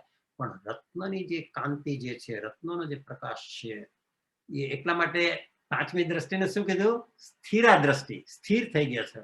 જો કેવી સરસ રીતે 8 દ્રષ્ટિને નામ પણ જે આપ્યા છે ને, બહુ બહુ સરસ અદ્ભુત રીતે એમના નામ આપ્યા છે. એટલે એની વાત કરે છે અને પછી આગળ કહે છે કે જો તું અંતઃકરણથી અસ્થિરતા રૂપી પ્રવાહ ઉત્પન્ન કરીશ ને તો ધર્મ મેઘ રૂપી તારી જે સમાધિ છે ને એ સમાધિ વિખરાઈ જશે. એટલે અહીંયા શું વાત કરે છે? દ્રષ્ટાંત બહુ સરસ છે કે ઘટાટોપ વાદળા થવાય. જેમને આવું મૂવી જોયો છે ને લગાન, એની અંદર તમને ખ્યાલ હોય તો વાદળા સરસ મજાના થયા, બધાને એમ હતું કે હમણાં વરસાદ આવશે અને બધા ગીતો ગાવાનું શરૂ કર્યું, બધું કર્યું. પણ ઓલો પવન આવ્યો અને એ પવનના જોરમાં બધા વાદળા ખેંચાઈને દૂર જતા રહ્યા અને વરસાદ પડ્યો નહીં. એવી રીતે કહે છે કે તું જો ખરેખર આવી તારી જે સમાધિ, કંઈક થોડો ઘણો સત્સંગ, સ્વાધ્યાય, સત્સમાગમ કર્યો હોય, થોડું ઘણું તારી કંઈક બધી મન થોડું જરા ધર્મ બાજુ વળ્યું હોય, પણ તું પછી જો અંતઃકરણની અસ્થિરતા જે છે ને ચિત્તની ને મનની, તો કે તારી આ સમાધિને પાછી વેરવિખેર કરી નાખશે. બહુ બહુ મહત્વની વાત કરી છે આ મહોપાધ્યાયજીએ કે તું આ અંતઃકરણની અસ્થિરતા છે ને એ જ ખરેખર તને રખડાવે છે. મનની અસ્થિરતા, ચિત્તની અસ્થિરતા, મન, બુદ્ધિ, ચિત્ત અને અહંકાર જે અંતઃકરણની વાત કરી છે ને, એ ચિત્ત એનું પર વસ્તુમાં ભેમા કરે. ભલે બહારમાં થોડી ધર્મક્રિયા કરતો હોય પણ અંદરમાં તો બધા કેટલાય વિકલ્પો કરતો હોય. અહીંયા અમારા સ્વાધ્યાયની અંદર હું જે લંડનમાં કરાવું છું ને, ખરેખર બધા કેટલા બહેનો મને પૂછે, મને કે રમેશભાઈ કે ખરેખર માળા હાથમાં લઈએ છીએ કે કંઈ પણ કરીએ છીએ અને કે હજી તો 2 મિનિટ નથી થઈ અને મન ક્યાંનું ક્યાં જતું રહે છે. એટલું બધું વિકલ્પી થઈ ગયું છે. અને આજના વિજ્ઞાને પણ કબૂલ કર્યું છે અને પ્રયોગથી સાબિત પણ કર્યું છે. એક દિવસની અંદર 30,000 જેટલા વિકલ્પો આવે આપણને. વિચાર તો કરો ખરેખર. અને એ અસ્થિરતાને જો આપણે ખરેખર ઓછી નહીં કરીએ ને તો કઈ રીતે આપણે અંતર્મુખ થઈએ, કઈ રીતે સ્થિરતા આવે? આમ વિકલ્પોના રાફડા ફાટતા હોય, વણઝાર ચાલતી હોય અને એમ કહીએ કે ભાઈ ના અમે સત્સંગ કરીએ છીએ, સ્વાધ્યાય કરીએ છીએ, હું શાસ્ત્ર વાંચન કરું છું, આ તે, પણ અંદરનો માયેલો જે ચિત્ત જે છે ને એ બીજે રખડે છે. અને ચિત્ત ઉપર જો સત્સંગની છાપ ન પડે તો એ પવનની લહેર થઈ ગઈ અને એની અસર કંઈ થાય નહીં. આ બ્રહ્મચારીજીએ પણ આ વાત કરી છે, બધાએ વાત કરી છે કે શ્રવણની જો ચિત્ત ઉપર અસર ન થાય, છાપ ન પડે તો એ સંસ્કાર રૂપ બનતું નથી. એટલે સત્સંગ, સ્વાધ્યાય, સત્સમાગમ કરીએ ને ત્યાર પછી જે ચિંતન મનન કરવાનું કીધું છે ને એ એટલા માટે કેટલું બીજા બધા આડાવડા વિકલ્પ કરવાનો, બધા આત્મવિચારમાં આવ. આત્મવિચારમાં આવીશ ને એટલે તારા બીજા બધા અપ્રયોજનભૂત વિકલ્પો ઓછા થવા માંડશે. પણ જીવને આત્માના વિચાર કરવા જ ગમતા નથી. દેહના વિચાર કરવા ગમે છે, પત્નીના દેહના વિચાર કરવા ગમે છે, દીકરાના વિચાર કરવા ગમે છે. આ બધું મજા આવે છે કે આ મારા દીકરાને સરસ પ્રમોશન મળ્યું આ તે, પણ એમાં તારા દાળિયા નહીં પાકે પ્રભુ. એ દીકરાને પ્રમોશન મળ્યું છે તો એના કર્મનો ઉદય છે, એનું પુણ્ય છે. એમાં તું શેનો રાજી થાય છે? અને રાજી સંતોષ થાય વાત જુદી છે ને રાજીપો થવો એ વાત જુદી છે. રાજીપોમાં વહાલપ આવી, રાજીપોમાં માયા આવી, રાજીપોની અંદર રાગ આવ્યો અને એ રાગ જીવને મારે છે. બહુ સરસ વાત કરી છે. એટલે કે તું કે આ અસ્થિરતાને ઘટાડ. જો આખો સ્થિરતા અષ્ટકમાં અસ્થિરતા ઉપર કેટલો ભાર મૂકો કે તું અસ્થિરતાનું પહેલા સમજ અને અસ્થિરતાના કારણોને પણ સમજ, તો આજ તારાથી એ અસ્થિરતા દૂર થશે, નહીતર તારી અસ્થિરતા દૂર થશે નહીં. એટલે હવે પછી એમને આ છેલ્લી ગાથામાં કીધું કે ચારિત્ર સ્થિરતા રૂપ છે. જો સ્થિરતા અષ્ટક શા માટે મૂક્યું? નિશ્ચયથી સ્થિરતા, શ્રદ્ધા જ્ઞાનની સ્થિરતા એ જ ચારિત્ર. વ્યવહારથી મહાવ્રતનું પાલન એ ચારિત્ર બાહ્યમાં. અંતરમાં શ્રદ્ધા જ્ઞાનની અંદર જે સ્થિરતા આવે એને તે યથાખ્યાત ચારિત્ર કહી દીધું. કેવળ જ્ઞાન જયારે થાય ને ત્યારે શ્રદ્ધા જ્ઞાનમાં એવી સ્થિરતા આવી ગઈ છે કે હવે એ કોઈ રીતે વિચલિત ન થાય. એટલે આ સ્થિરતા અષ્ટકનું મહત્વ બહુ જ છે. આખું ચારિત્ર ખલ્લું ધમ્મો આ એની વાત કરી છે કે ભાઈ તું તારા શ્રદ્ધા જ્ઞાનમાં સ્થિરતા લાવ, અને એ શ્રદ્ધા જ્ઞાનમાં સ્થિરતા આવશે ને એમ તારા આત્માના ગુણો એવા વિકસિત થશે, અને એની જે વૃદ્ધિ, એની જે બધી લબ્ધિઓ જે તને પ્રાપ્ત થશે એ તારા માનવામાં નહીં આવે એવી હશે. અને એમ કહીને આ અષ્ટક એમને પૂરું કર્યું છે. અને 3 અષ્ટક થયા છે. ચોથું અષ્ટક આપણે શરૂ કરીએ ત્યાર પહેલા કદાચ કોઈને પ્રશ્ન કઈ એકાદો સામાન્ય પ્રશ્ન હોય તો લઈએ, કારણ કે આપણી પાસે સમયની થોડી મર્યાદા છે. પણ તેમ છતાંય કદાચ કઈ કોઈને પ્રશ્ન હોય તો. જો સ્થિરતા અષ્ટક, તમારે સ્થિર થવું છે, બરાબર? પણ તમે સ્થિર કેવી રીતે થશો? જો મોહ રાજા, ખરેખર તમે મોહ રાજાના સકંજામાં છો, કેવી રીતે તમે સ્થિર થવાના છો?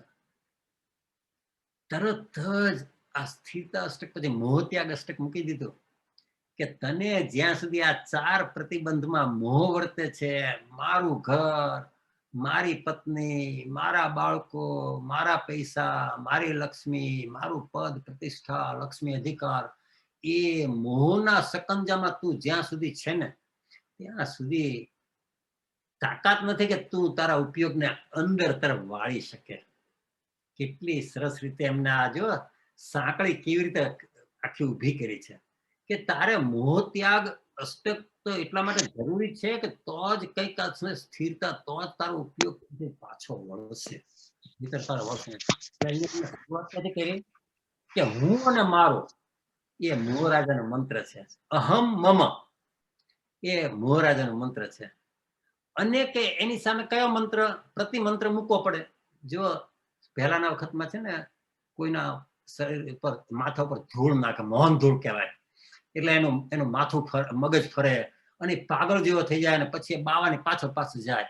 અથવા તો ઘણી વાર કે મૂઠ મારી કેવી રીતનું હાથે, અને એ એવા મંત્ર હોય હાથે, અને પછી પેલો વ્યક્તિ છે ને એને પોતાનું ભાન ન રહે, પછી ઓલો બાવો જ્યાં જાય ને એની પાછળ જાય.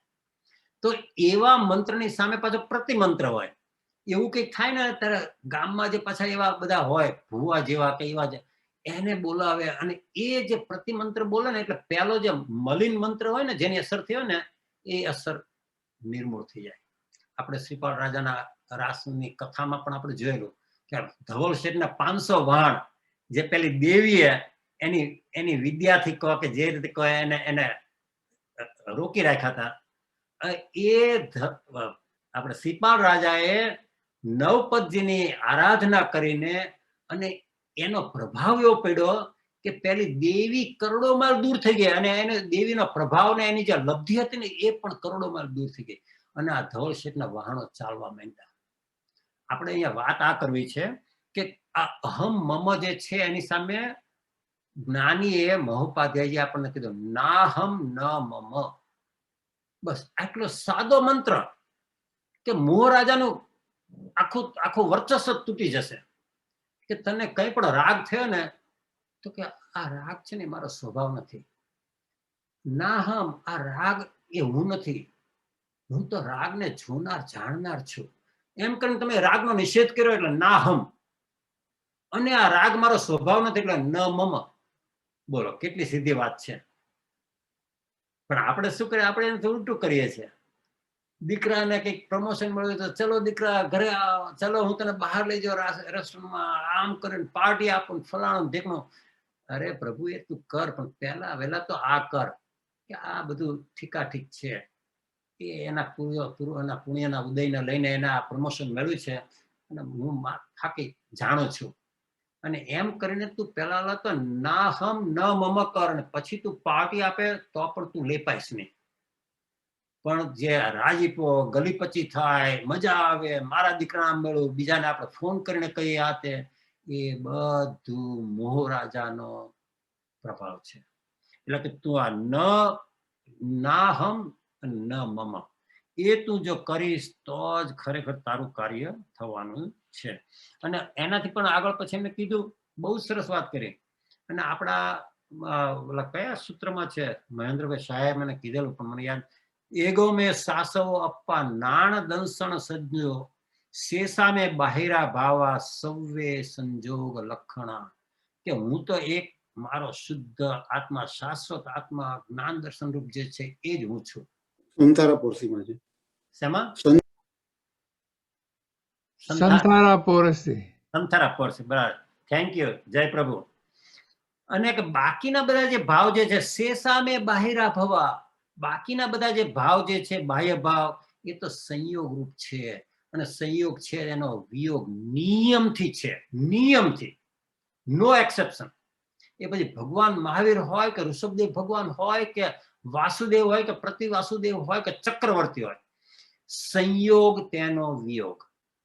અને એ સંયોગ રૂપ જે તારા બધા બાહ્ય ભાવ છે, સ્ત્રી પ્રત્યેના, દીકરા પ્રત્યેના, બધા બાહ્ય ભાવ છે.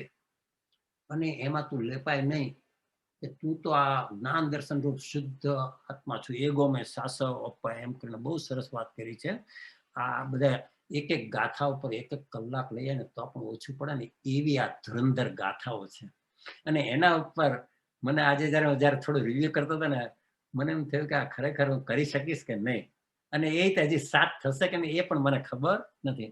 પણ એનીવે આપણે પ્રેમથી જેટલી થાય એટલી કરીએ.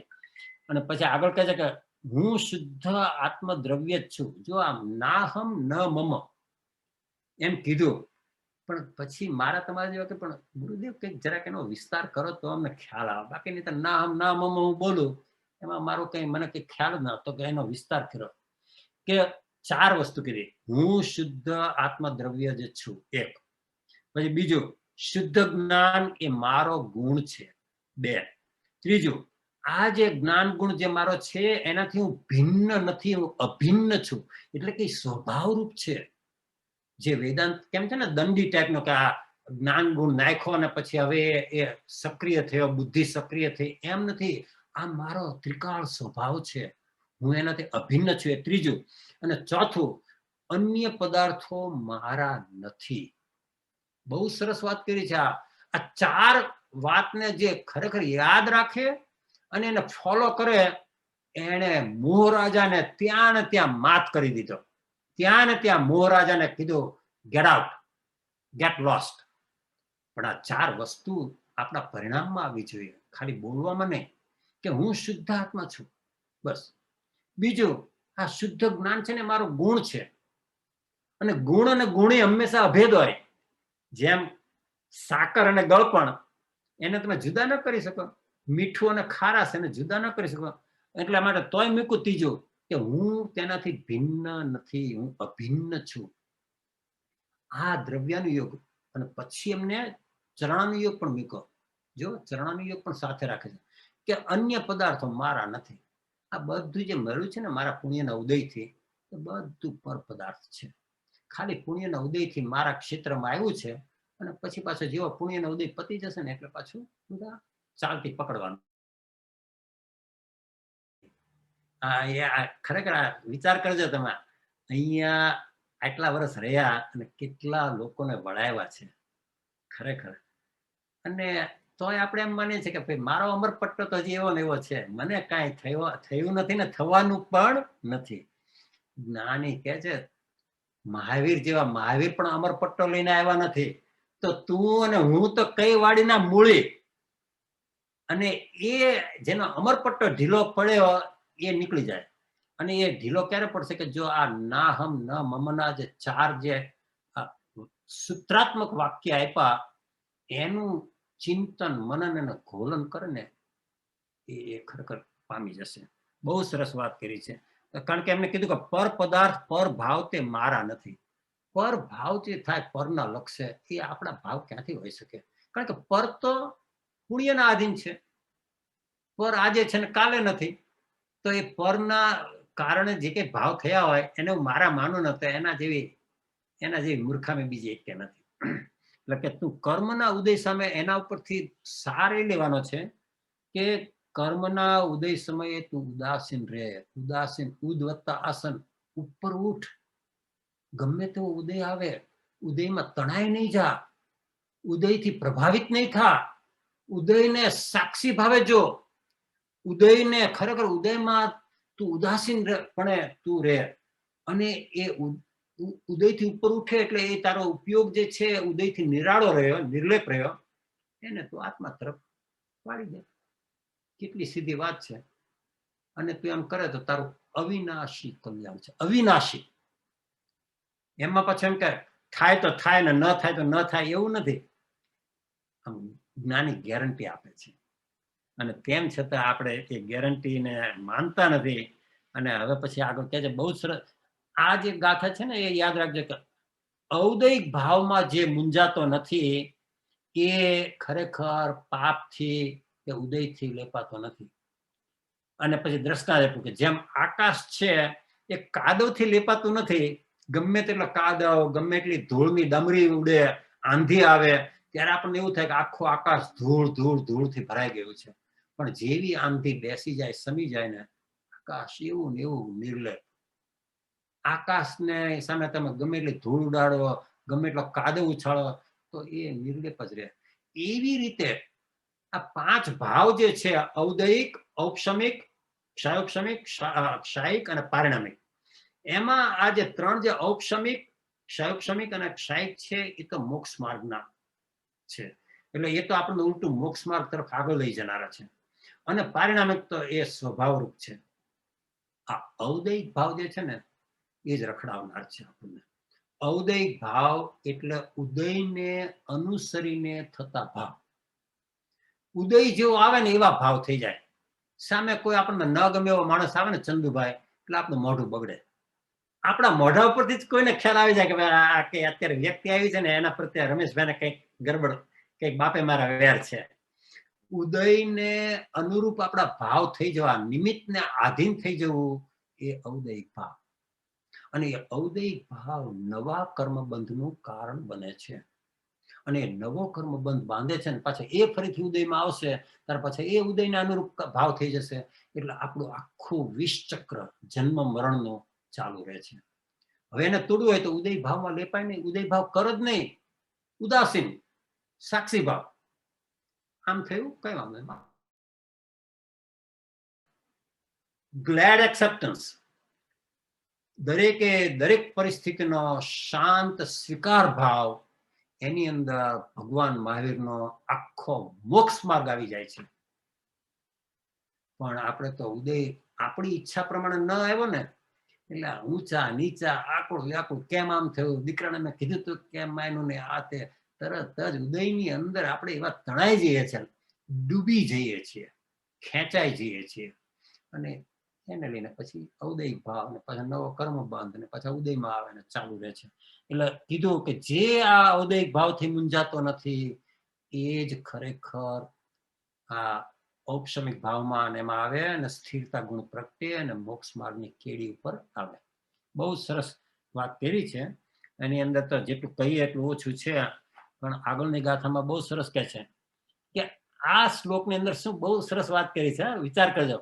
ભવચક્ર નામના નગરમાં રહેવા છતાં અને પોળે પોળે, મોહલે મોહલે પરદ્રવ્યનું નાટક જોવા છતાં પણ મોહરહિત આત્મા એટલે કે જ્ઞાની એ ખેદ પામતો નથી. અનંત કાળમાં અનંત ભાવ કર્યા અને એ અનંત ભાવના અનંત નાટકની અંદર એક ભાવના નાટકમાં પાછા કેટલા જુદા જુદા રોલ ભજવા. પહેલા બાળક તરીકે રોલ, પછી યુવાન તરીકે રોલ, પછી પતિ તરીકે રોલ, પછી ભાઈ, કોઈના ભાઈ તરીકેનો રોલ, પછી પિતા તરીકેનો રોલ, પુત્ર થયો એટલે આવા કેટલા મેનેજર તરીકેનો રોલ, આ તે કેટલાય નાટકો ભજવા. અને આપણે એ નાટકની અંદર તન્મય થઈ જઈએ છીએ. અને જો તું નાટકથી નિરાળો રહે, જો નાટકને બે રીતે આપણે કરે. એક કે ભાઈ પ્રેક્ષક બનીને આપણે જેમ ઓલા થિયેટરમાં જોવા ગયા હોય અને આપણે આપણી ખુરશીમાં બેસીને આરામથી પડદા ઉપર જે બધું થતું હોય ને જોઈએ, એક એ રીતે પ્રેક્ષક રીતે સ્પેક્ટેટર. અને બીજું કે ભાઈ રમેશભાઈ એવું તો અમે ન કરી શકીએ, કારણ કે કર્તવ્ય ને ફરજ છે, ઘર લઈને બેઠા છીએ, સંસાર છે, પત્ની છે, બાળકો છે, જોબ કરવી પડે છે, આજીવિકા છે. તો કે છે કર્તવ્ય ને ફરજરૂપ જે કાર્ય છે એના સાક્ષી રૂપે, સાક્ષી ભાવે એને કરતું. એટલે ત્યાં તું તારે જે નાટકનો રોલ ભજવવો પડે છે એ ભજવ, પણ સાક્ષી ભાવે. એમાં તન્મય રોલ અને સોલ એ બેનો ભેદ કરતું. આપણે શું કરીએ છીએ, રોલ અને સોલ એક થઈ જાય છે અને એને લઈને આપણે ખરેખર વિચાર નથી કરતા. પણ આ વિચાર કરજો તમે કે આપણે જે કંઈ કાર્ય કરીએ છીએ ને કાર્યમાં જે તન્મય થઈ જઈએ છે ને, એટલે આત્મા અને એ રોલ જે ભજવીએ છીએ એ બંને એકમેક થઈ ગયા અને એ નવા કર્મબંધનું કારણ બને છે. પણ તું જો આત્મા રૂપે રહે, એક મારો રોલ છે, મારે આ કાર્ય કરવાનો છે, મારી ફરજ છે દીકરા પ્રત્યેની કે પત્ની પ્રત્યેની કે બાળકો પ્રત્યેની કે સમાજ પ્રત્યેની કે જે કંઈ, અને હું કરીશ, મારી ફરજ બજાવીશ અને ઋણ મુક્ત થઈ જઈશું. એમ કરીને તું એનાથી અલગ પડે, એનું જ નામ ભેદ જ્ઞાન, એનું જ નામ સ્વપરનો વિવેક. ખરેખર આપણે આ વિચાર નથી કરતા, પણ જો આવું કરીએ ને, તમે ભોગવતા ભોગવતા આશ્રવા પરિશ્રવા કીધું છે ને, ખરેખર આશ્રવ પણ સંવર બની જાય. તમે એટલા માટે જ્ઞાની માટે શું કીધું છે, ચાલે છતાં નહીં ચાલતા, બોલે છતાં નહીં બોલતા, ભોગવે છતાં નહીં ભોગવતા, તત્વ સ્થિત અડોળ. હવે તમારી મારી જેમ બધું કરે છે પણ લેપાતા નથી, સાક્ષી ભાવે બધું કરે છે. કેવી સરસ અદ્ભુત રીતે આ જે જૈન દર્શનનો જે જેને કહે ને એકડો એસેન્સ કહો, એ આજે બહુ લુપ્ત થઈ ગયું છે. અને આજે જે આ બધા એકાર્ટ ટોલ બધા જે વાત કરે ને, પ્રેઝન્ટ મોમેન્ટ અવેરનેસ ને માઇન્ડફુલનેસ ને એમાં આમ એવા પ્રભાવિત થઈ જાય ને કે ઓહો, આવી વાત તો અમારા જૈન દર્શનમાં ક્યાં નથી. અરે બરખુરદાર, આપણા જૈનના આચાર્યોએ ને તીર્થંકર ભગવતે હજારો વર્ષ પહેલા આ વાત કરી છે. અને આપણે બધા ક્રિયાકાંડમાં એટલા ગળાડૂબ છીએ કે આપણે આ જે બીજા બધા જે અત્યારે જે વાતો કરે છે ને એને એમ માનીએ છીએ કે એ લોકો ખરેખર આ બધું પ્રેઝન્ટ મોમેન્ટ અવેરનેસ ને આત્મ જાગૃતિ ને અને ઇક્વેનેમિટી ના. અરે ભગવાન મહાવીરે 12.5 વર્ષ એ જ કરેલું. લોકો એવું માને છે અજ્ઞાનતાથી કે એમને આકરા તપ કર્યા, 5 મહિના ને 25 દિવસ સુધી ઉપવાસ કર્યા, એટલે કેવળ જ્ઞાન પ્રગટ્યું.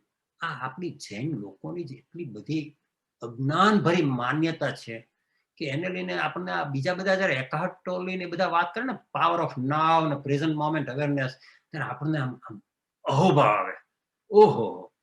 અને આપણા તીર્થંકર ભગવંતોએ જયારે 2500 વર્ષ પહેલા જયારે હજી આ લોકો બાર્બરિક સિવિલાઇઝેશન માંથી બહાર નહોતા આવ્યા, ત્યારે જે આ વાત કરી હતી એનું આપણને ખરેખર મહાત્મા જ નથી હોતું. અને આ ધુરંધર આચાર્ય એ ખરેખર એ રહસ્યને ખોયેલું છે આ જ્ઞાનસારની અંદર. અને એ જો આપણે એને સાચા અર્થમાં સમજીએ ને તો આપણું કાર્ય થઈ જાય. બહુ જ અદ્ભુત વાત કરી છે. એટલે કે તું આ નાટક ભજવ, કારણ કે તે જ આ નાટકની સ્ક્રિપ્ટ લખી છે, પણ સાક્ષી ભાવે ભજવ અને બધું ખાલી કરતો જા, એકાઉન્ટ ક્લોઝ કરતો જા. એના બદલે આપણે નવા નવા એકાઉન્ટ ખોલ્યા કરીએ છીએ, રાગ દ્વેષ કરીને, ક્રોધ કરીને, કશાય કરીને, મારું તારું કરીને, ઠીક અઠીક કરીને. અરે બધા એકાઉન્ટ બંધ કર. એક પણ એકાઉન્ટ ખુલ્લો રહેશે, લેજર એકાઉન્ટ, ત્યાં સુધી મોક્ષની પ્રાપ્તિ અસંભવિત છે, અશક્ય છે, ઇમ્પોસિબલ છે. બધા એકાઉન્ટ તમે ક્લોઝ કરશો પછી જ મોક્ષનું બારણું ખુલે છે.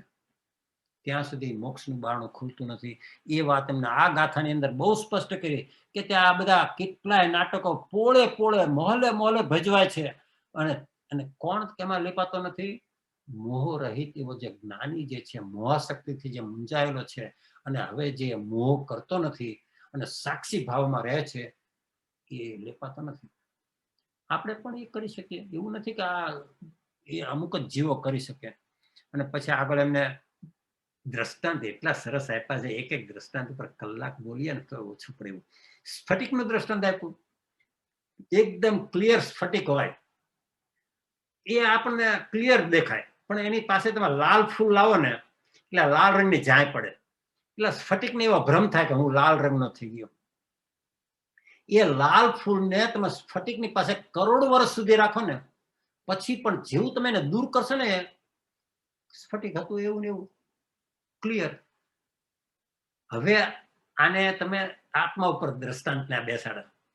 આત્મારૂપી સ્ફટિક અને ઉદયરૂપી બધા લાલ ફૂલ, લીલું ફૂલ, પીળું ફૂલ બધા આવે છે, સારા ખરાબ, અનુકૂળ પ્રતિકૂળ. એની આપણા જ્ઞાન પર્યાયમાં એની જાય પડે છે. દેશ છે, અનુકૂળ છે, પ્રતિકૂળ સાથે, પણ એમાં આપણે લેપાઈ જઈએ છીએ. એ જાયને આપણે આપણી પોતાનું સ્વરૂપ માની લઈએ છીએ.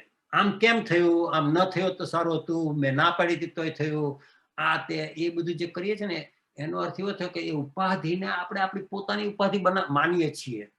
એના બદલે તારા જ્ઞાન પડદામાં તને જાણવામાં આવ્યું, પણ જવાનું જ છે. તારો જ્ઞાન પડદો તો એવો ને એવો રહેવાનો છે. આજે મૂવીના થિયેટરમાં તમે કોઈ પણ મૂવીના થિયેટરમાં જાઓ ઇન્ડિયા, તો એની અંદર હજારો મૂવી બતાવ્યા છે, અને આમ ખૂન થાય એવા, બધા એટમ બોમ્બ ફૂટે, આમ લોહી લુહાણ થાય એવા, અને એ જેવી આ રીલ ફિલ્મ બંધ કરે ને, ત્યાં એક સફેદ પડદો છે. સફેદ પડદા સિવાય કાંઈ જ નથી. જ્ઞાની એ સફેદ પડદાને જુએ છે, અજ્ઞાની એ સફેદ પડદા ઉપર જે પ્રોજેક્ટ થાય છે એમાં તન્મય થાય છે. જો આ કેટલી અદ્ભુત રીતે આપણને મહોપાધ્યાયજી સમજાવે છે કે તારે છે ને એ સફેદ પડદા ઉપર દ્રષ્ટિ રાખ, તારા જ્ઞાન પડદા ઉપર, જ્ઞાન દર્પણ ઉપર દ્રષ્ટિ રાખ, તો તું લેપાઈશ નહીં. અને આ બધું આવે છે ને જાય છે, મેરા સો જાવે નહીં, જાવે સો મેરા નહીં. અને એમ કરીને તું ખરેખર લેપાય નહીં તો તારું કાર્ય થાય. બહુ જ સરસ, એટલું અદ્ભુત દ્રષ્ટાંત છે, એના ઉપર તો કહીએ એટલું ઓછું છે. પણ આપણે આગળ જઈએ કે મોહના ત્યાગથી આરોપ રહિત સુખ અનુભવતો હોવા છતાં પણ ખરેખર જેને આરોપિત સુખ પ્રિય છે એવા લોકોને જોઈને જ્ઞાની આશ્ચર્ય પામે છે. જ્ઞાની કહે છે કે ભાઈ તમને એક જ પ્રકારનો સુખનો અનુભવ થાય છે. કયા સુખનો? સુખાભાસનો. અજ્ઞાનીને. જ્ઞાની કહે છે અમને બંને સુખનો અનુભવ થાય છે. આરોપિત સુખ જે છે એનો પણ અમે અનુભવ કરીએ છીએ. અમે પણ સંસારમાં રહીએ છીએ, અમારે પણ બધા સંસારના કાર્યો કરવા પડે છે હાથે, પણ અમે એને જાણીએ છીએ, અમે એમાં કરતા ભાવ નથી રાખતા. અને અમને પાછો અનારોપિત જે સુખ જે છે, અમારો આત્માનું અતિન્દ્રિય આનંદનું સુખ, એને પણ અમે વેદીએ છીએ. અને અમે આ બંને સુખને વેદીએ છીએ એટલે અમને ખ્યાલ આવે છે કે જે આ સુખ નથી અને જે સુખાભાસ છે એની અંદર આ અજ્ઞાની જીવોને પાગલ થતા જોઈને અમને આશ્ચર્ય થાય છે કે અમને આમાં ક્યાં સુખ દેખાય છે, ક્યાં સુખ છે. સુખાભાસને, સગવડતાને સુખ માની બેસે છે. સગવડતા છે, કમ્ફર્ટ્સ. તમારી પાસે કરોડો રૂપિયા હોય તો તમે મોટું ઘર ખરીદી શકો, તમે 2-3 એર કન્ડિશનર મુકાવી શકો, તમે 6 ગાડી લઈ શકો, બધું કરો, પણ એમાં સુખ ક્યાં આવ્યું? It is a comfort. સગવડતા તમારી વધી, સુવિધા વધી. જ્ઞાની જાણે છે કે એમાં સુખ છે જ નહીં, પર વસ્તુ આપણને સુખ આપી શકે જ નહીં. જકાર એ જ્યાં સુધી નહીં બેસે ત્યાં સુધી ઓહો માય ગોડ. ખરેખર બહુ.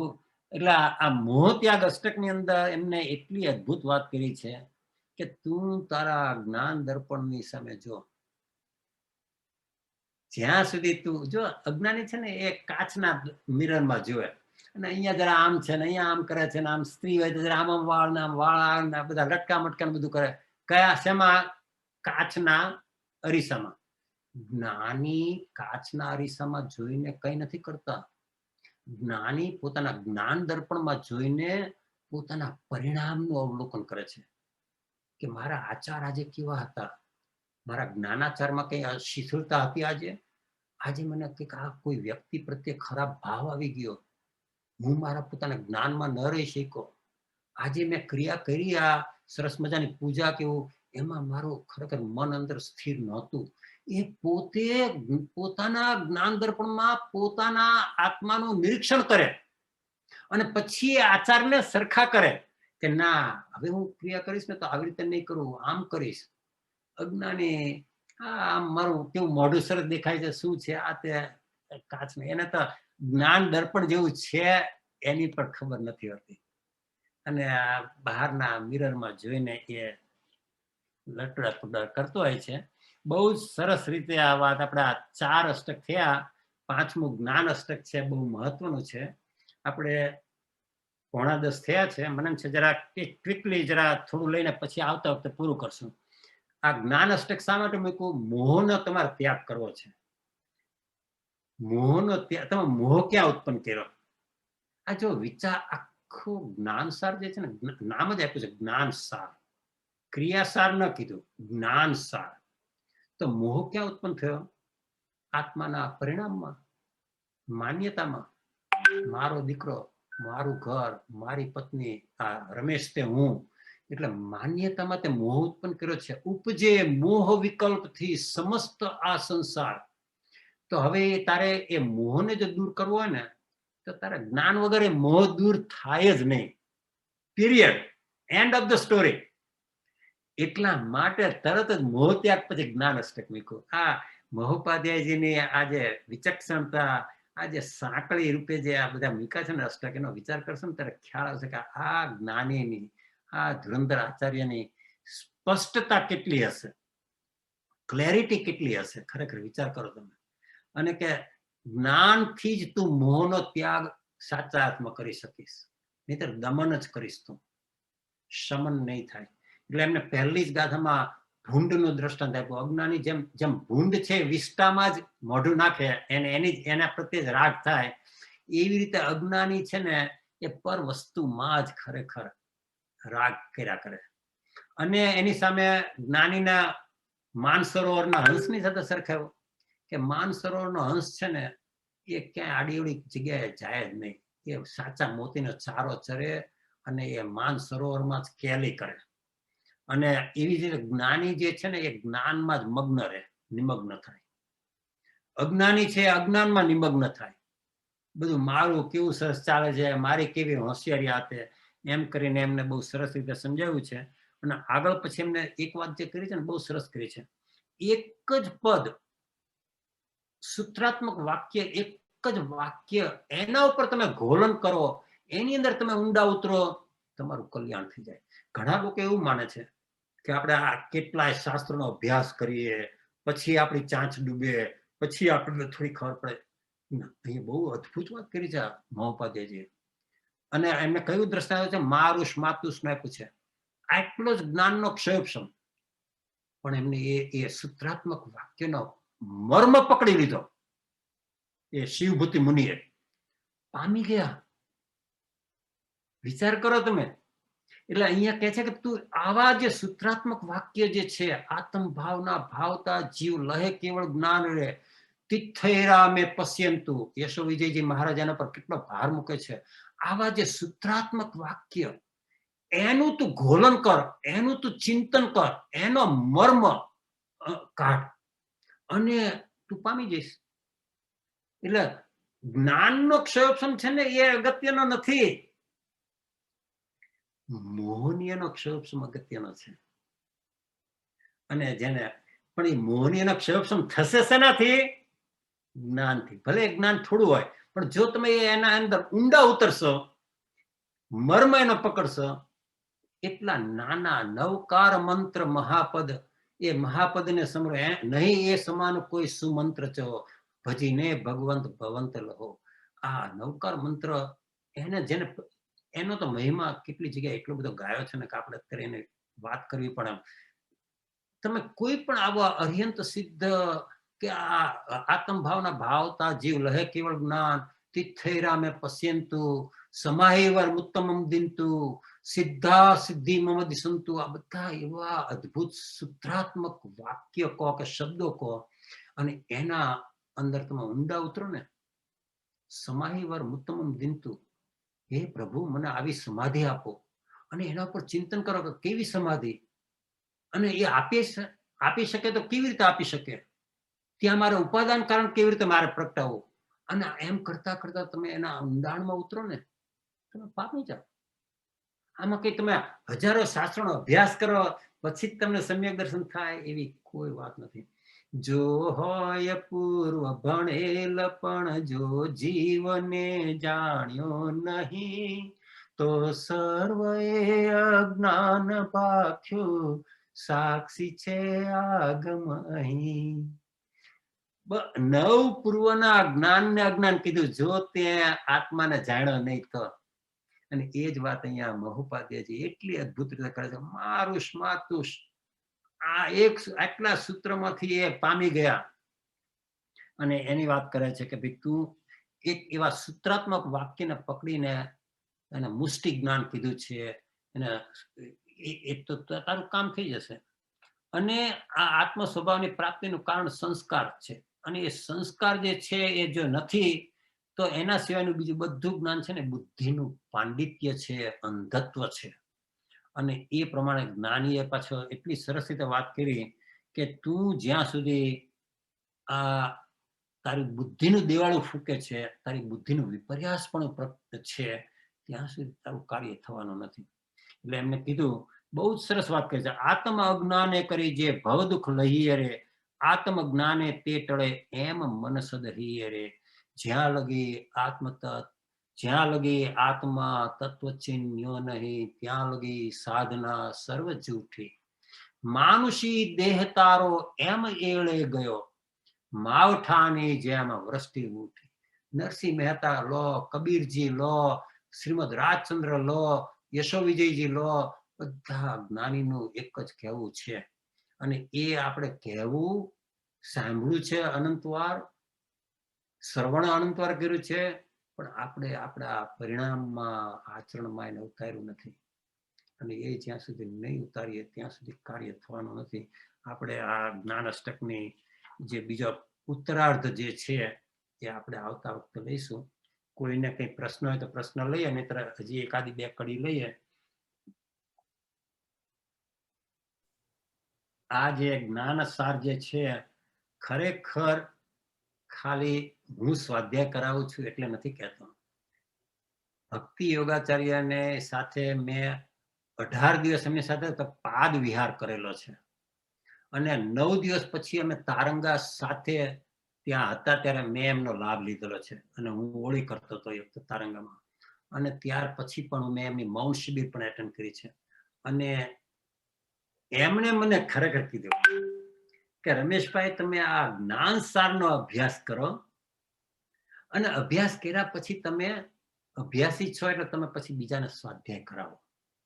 આ યશો વિજયજીની આજ્ઞામાં રહીને આપણે 1.25 વર્ષ પહેલા જે આ શરૂ કર્યું છે એ ખરેખર યશો વિજયજીની જ કૃપા છે આપણા ઉપર. અને બહુ જ સરસ રીતે આ સ્વાધ્યાય થાય છે. એમની કૃપાથી જ આ સ્વાધ્યાય બહુ સરસ રીતે થાય છે. બધા મુમુક્ષો જે લાભ લે છે એ પણ ખરેખર બધાને મારા આત્મભાવે પ્રણામ, અને વધુને વધુ લાભ લે. અને આ જ્ઞાનસાર એટલે જૈન દર્શન જે શ્રુત સમુદ્ર જેને કહેવાય છે, એ શ્રુત સમુદ્રને આ 32 અષ્ટકરૂપી ગાગરમાં સમાવી દીધી છે. ખરેખર બધું આવી જાય છે. આ 32 અષ્ટકની બહાર એવી કોઈ વસ્તુ નથી જે આ 32 અષ્ટકમાં ન હોય. એટલી સરસ રીતે એમને આ બધા એક પછી એક સબ્જેક્ટ લીધેલા છે.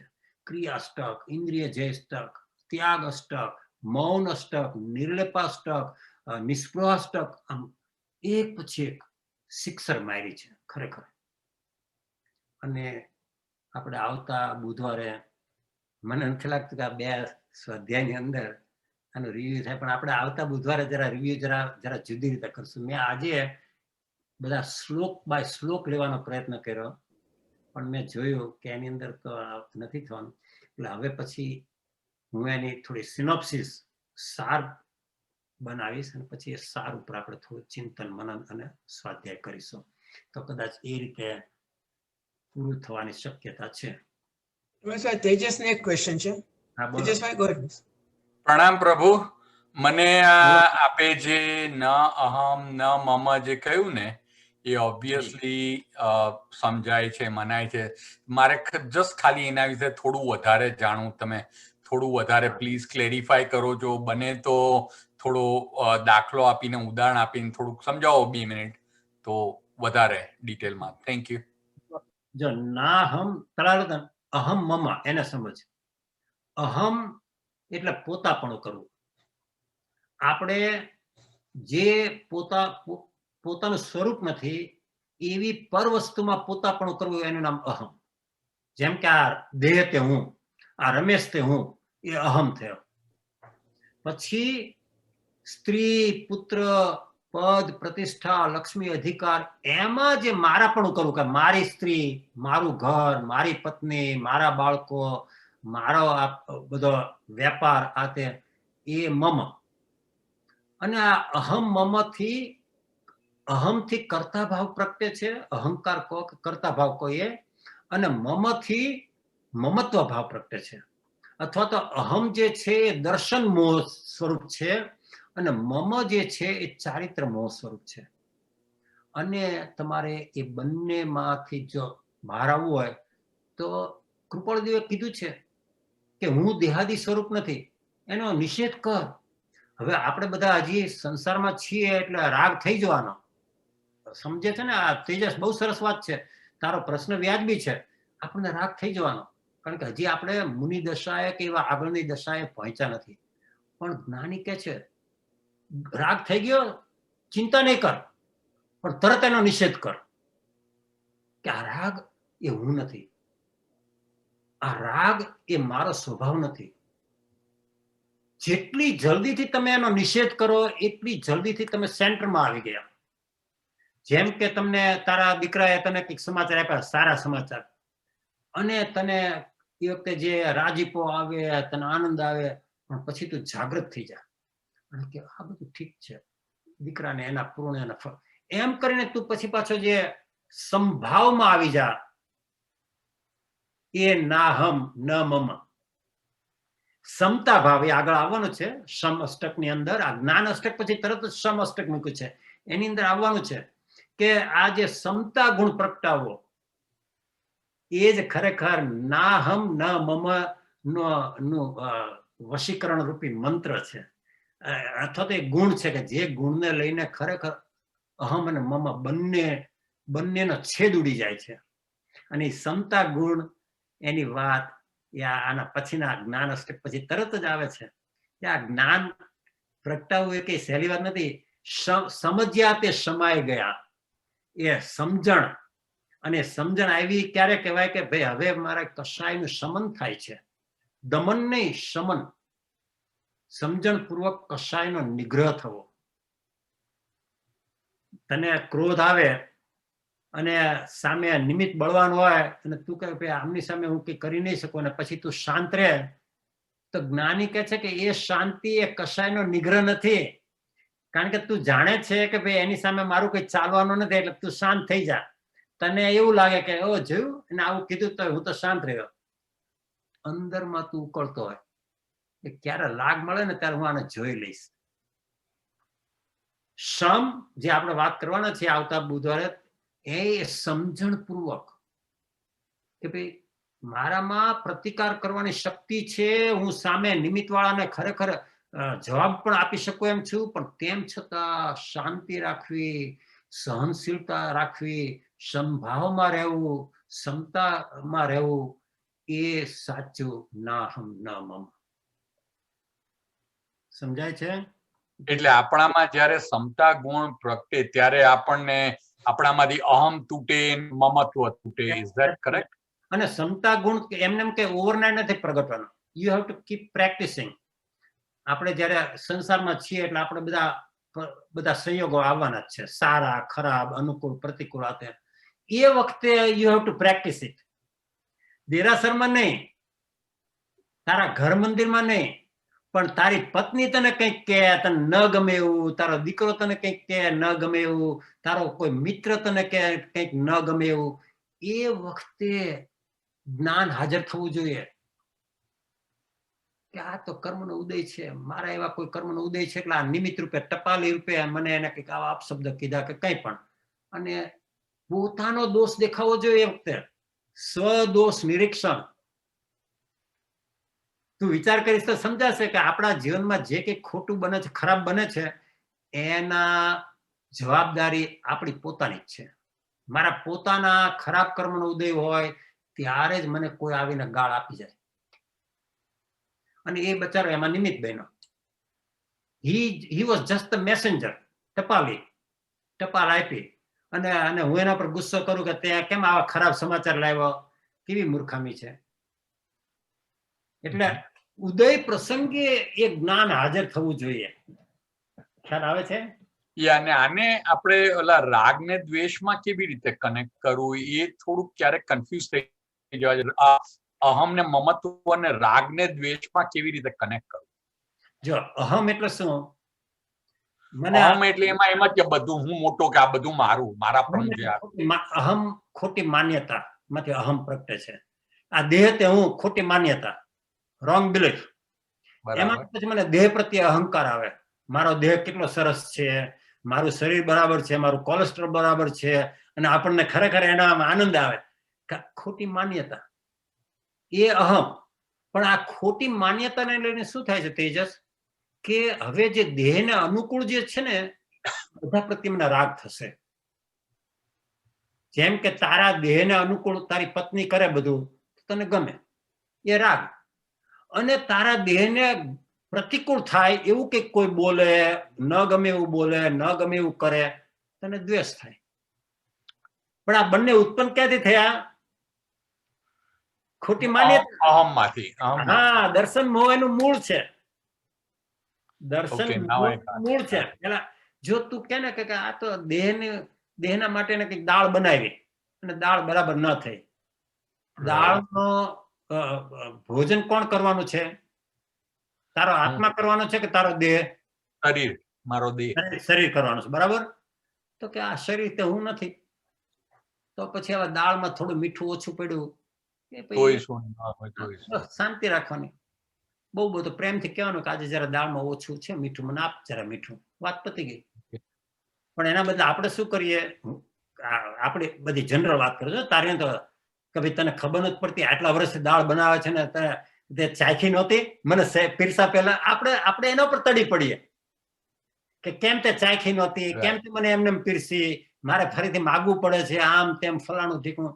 આ બધું આપણી પોતાનો દોષ. એટલે દ્વેષ ઉભો થયો ને મને, કે મારા દેહના મમત્વને કારણે દાળ બરાબર નહોતી, એને લીધે મને દ્વેષ ઉભો થયો વાઈફ પ્રત્યે, કે જે બી કઈ હોય એવી રીતે. ને દાળ જો બહુ વધારે સારી બની હોય તો મને રાગ પેદા થયો. એટલે બરાબર, જે દ્વેષ ઉભો કર્યો ને એટલે પ્રતિકાર કર્યો. ખ્યાલ આવ્યો?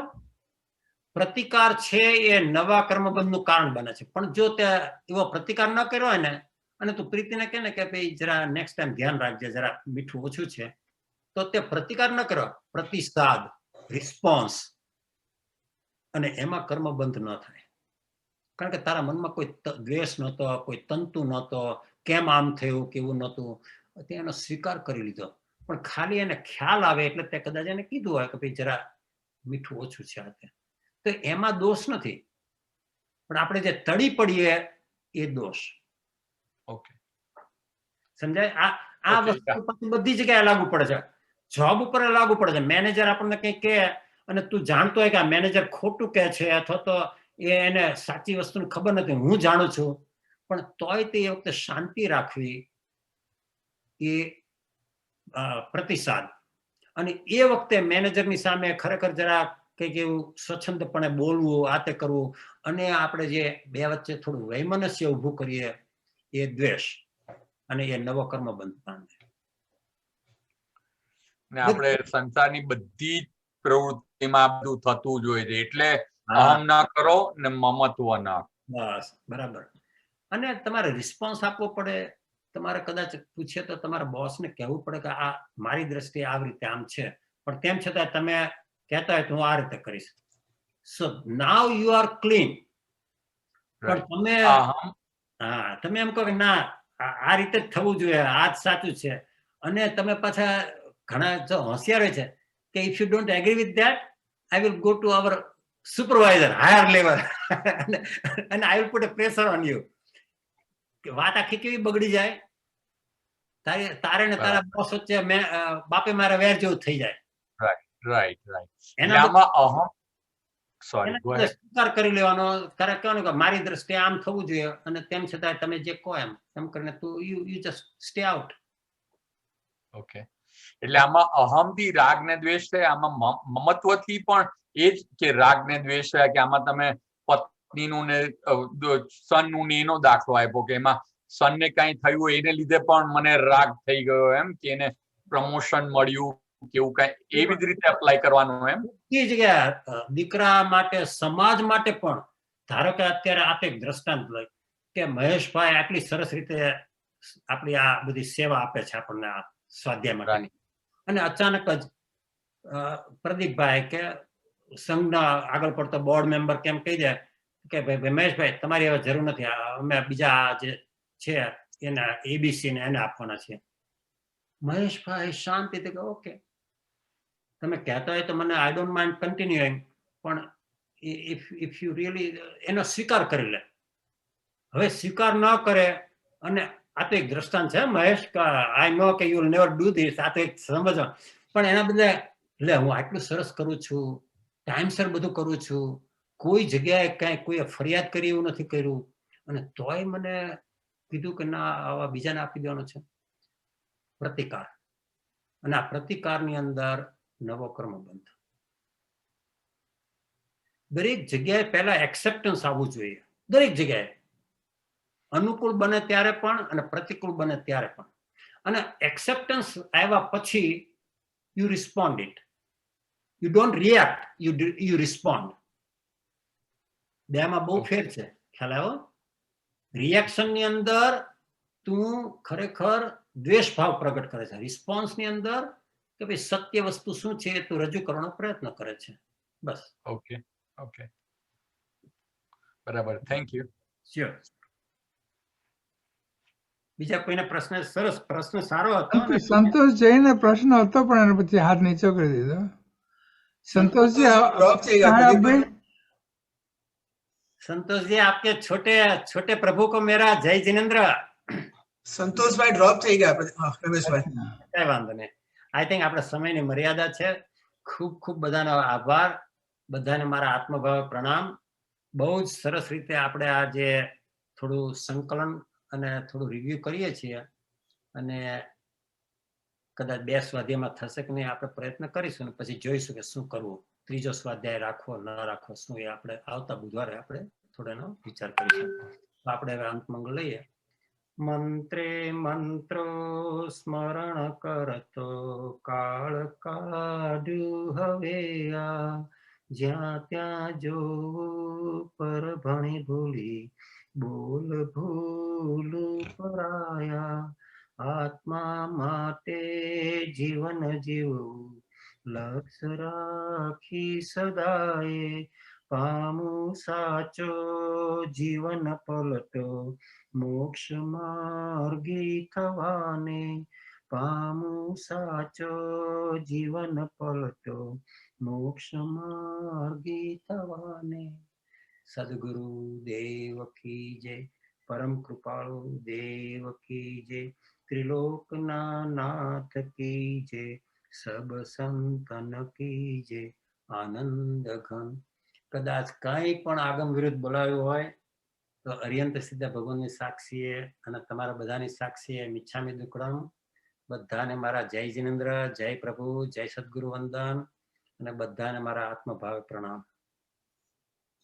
મહેશભાઈ, તો જેને પેલા 3 નવકાર ભણી લેજો શ્રુત સામાયિક માટે, પછી જેને ઉતાવળ હોય એ પેલા હાથ ઊંચા કરો ને પછી બીજા બધા. મહેશભાઈ. Jyotiben Shah from Chicago. જ્યોતિબેન, જય જીનેન્દ્ર. જય જીનેન્દ્ર. ખૂબ ખૂબ અનુમોદના, ખૂબ અનુમોદના. તમે લાભ લો છો નિયમિત રીતે, ખૂબ ખૂબ આનંદ. તબિયત કુશળ, બધું બરાબર? જી જી. બસ બસ, જય જીનેન્દ્ર. જય જીનેન્દ્ર. પંકજભાઈ દલાલ. પંકજભાઈ, જય જીનેન્દ્ર. આપણા અહીંયાના મુમુક્ષુ અને ઘણા વર્ષ સુધી બુધવારના સ્વાધ્યાયમાં દેરાસરમાં રેગ્યુલરલી આવતા, હવે મૂવ થયા છે, અને પોતાની દીકરીના ત્યાં 2 એરિયામાં છે. જય જિનેન્દ્ર. જય ગુરુ, જય જય. જસુભાઈ, જસવંતભાઈ, કુસુમબેન, જય જિનેન્દ્ર.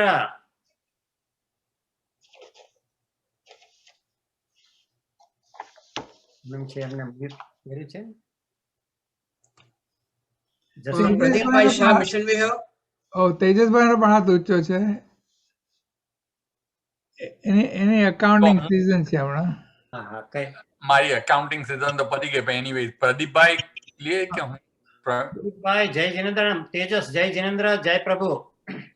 જય જિનેન્દ્ર. રમેશભાઈ તમે બહુ જ સરસ સમજાવ્યું. આ જીતેન્દ્રભાઈ પણ બહુ સ્ટ્રેસ કરે છે આની ઉપર, ન અહમ ન મમ, ને એ લગભગ રોજ કહે છે, એટલે હું રોજ એનું રટણ તો કરું છું, પણ એને વધારે ને વધારે મારે સમજીને બરાબર સમજીને એને આચરણમાં લાવવાનું છે. એને લીધે હું વધારે ક્લેરિફિકેશન પણ ચોક્કસ. અને આવતા બુધવારે કદાચ ના હમ ના મમ ઉપર એકાદું દ્રષ્ટાંત લઈને થોડુંક જરા આપણે વધારે પ્રકાશ પાડશું, કારણ કે બહુ મહત્વનું છે.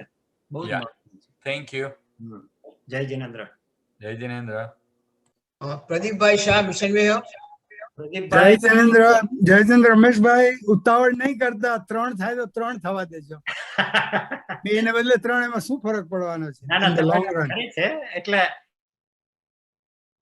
એટલે તમે આજે શ્લોક બાય શ્લોક લીધું. મેં કીધું ભાઈ સરસ રીતે જે નવા બધા મુમુક્ષુ હોય એમને પણ થોડું સારું રહે, અને આપણા જૂના જે છે એમને બરાબર સરસ પાકું થાય.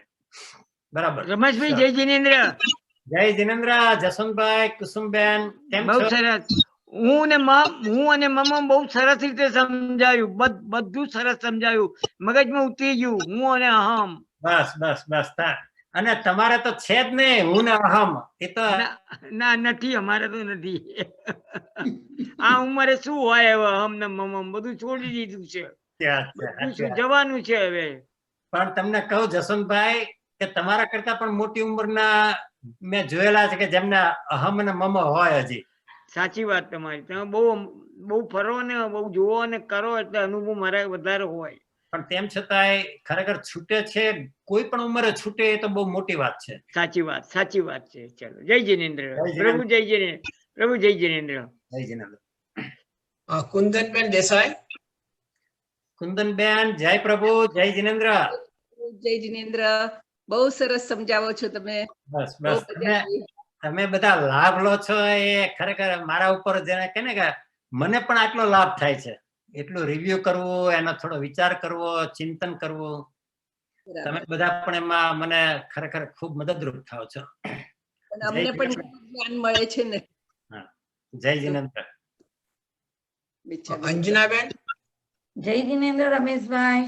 પ્રભુ, તમે તો બાકી બરાબર મંગળવાર ને બુધવાર ને બધા લાભ લો છો. ખૂબ ખૂબ ધન્યવાદ તમને. પણ તમે સરસ આપો છો અને અમને મળે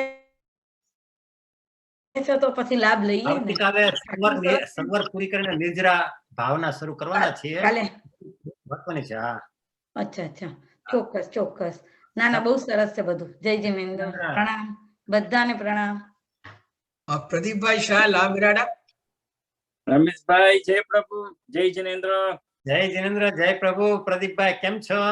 બસ બધું સાહેબ સરસ છે, પણ 2 ની વીક ભલે 3 વીક થાય.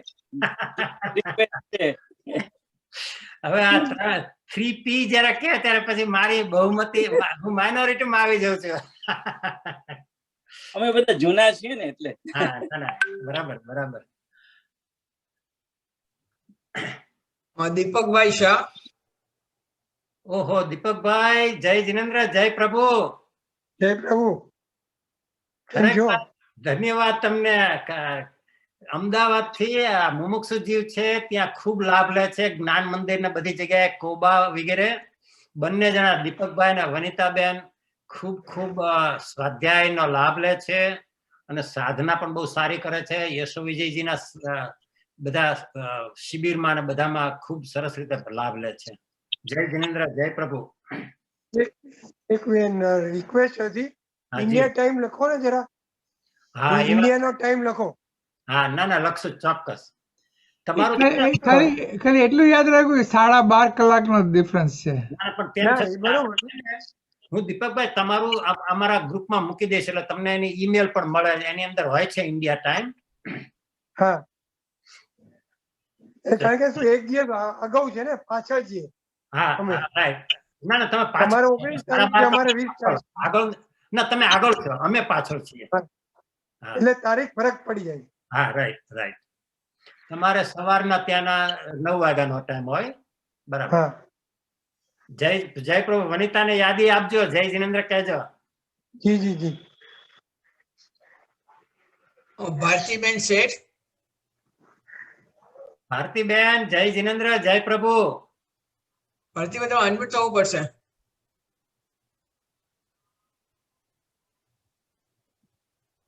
મને છે રાજેશ્રી પ્રભુને કંઈક જવું હશે એટલે એ એકવાર આવ્યા હતા સ્ક્રીન ઉપર, જોજો તમે. રાજેશ્રી બેન. જય પ્રભુ, જય જિનેન્દ્ર. જય પ્રભુ, જય જિનેન્દ્ર. રાજેશ્રી કેમ છો? બસ દેવગુરુ ધામ પસાય. Thank you. જ્યારે જ્યારે અનુકૂળતા હોય ત્યારે ચોક્કસ લાભ આપજો અમને. ના ના, લાભ તો અમારે લેવાનો તમારો. અન્યન્ય છે, ખરેખર અન્યન્ય છે સાચા અર્થમાં. જય જિનેન્દ્ર. સાચા મારે જો. બસ. જીતેન્દ્રભાઈ, નીલાબેન. જય જિનેન્દ્ર રમેશભાઈ. નીલાબેન જય જિનેન્દ્ર, જય પ્રભુ. ખૂબ ખૂબ આનંદ આવ્યો રમેશભાઈ. બસ બસ થોડુંક જરા તમને એવું લાગ્યું હશે પણ ખરેખર આ જ્ઞાન સાર એટલે તો આપણી જૈન દર્શનની ગીતા છે. ખરેખર બધું અંદર બહુ સરસ રીતે આવી જાય છે. ભેદ જ્ઞાન, જ્ઞાન, દર્શન, ચારિત્ર બધું આવી જાય છે. બહુ સરસ. સરસ. તમને જોઈને ખૂબ આનંદ થયો ખરેખર. જય Jinendra. Same here. Thank you. જય પ્રભુ. જય પ્રભુ. મિચ્છામી દુક્કડમ. મિચ્છામી દુક્કડમ. પ્રીતિબેન.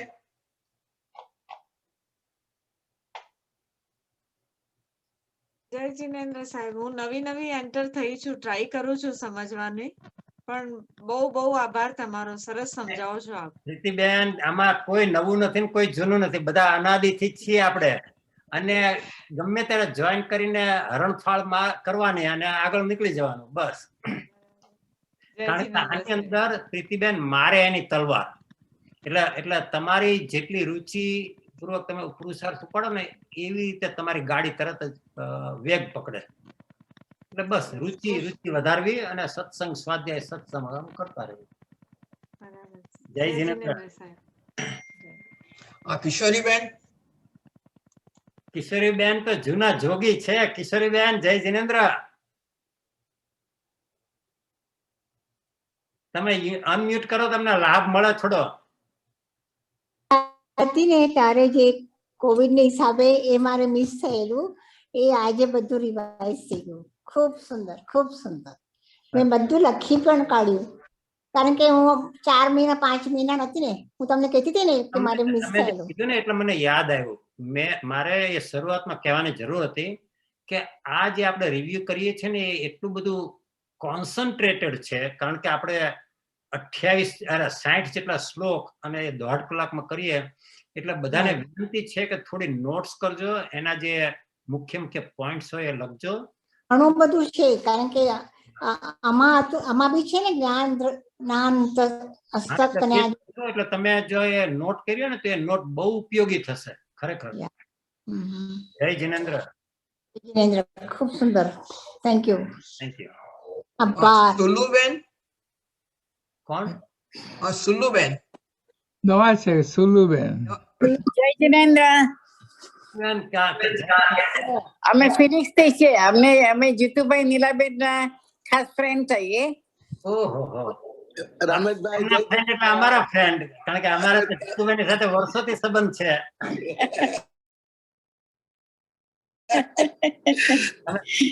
બહુ સરસ લાભ મળ્યો આજે અને બહુ મજા આવી સત્સંગ સાંભળવાની. હોય છે આપને અનુકૂળતા હોય તો જોડાવશો તો બધાના લાભનું કારણ થશે, અમને પણ ગમશે. ના ગમશે અને બધું સમજાય છે. ઘણી વસ્તુ સમજાતી ન હોય ને તો મજા ન આવે.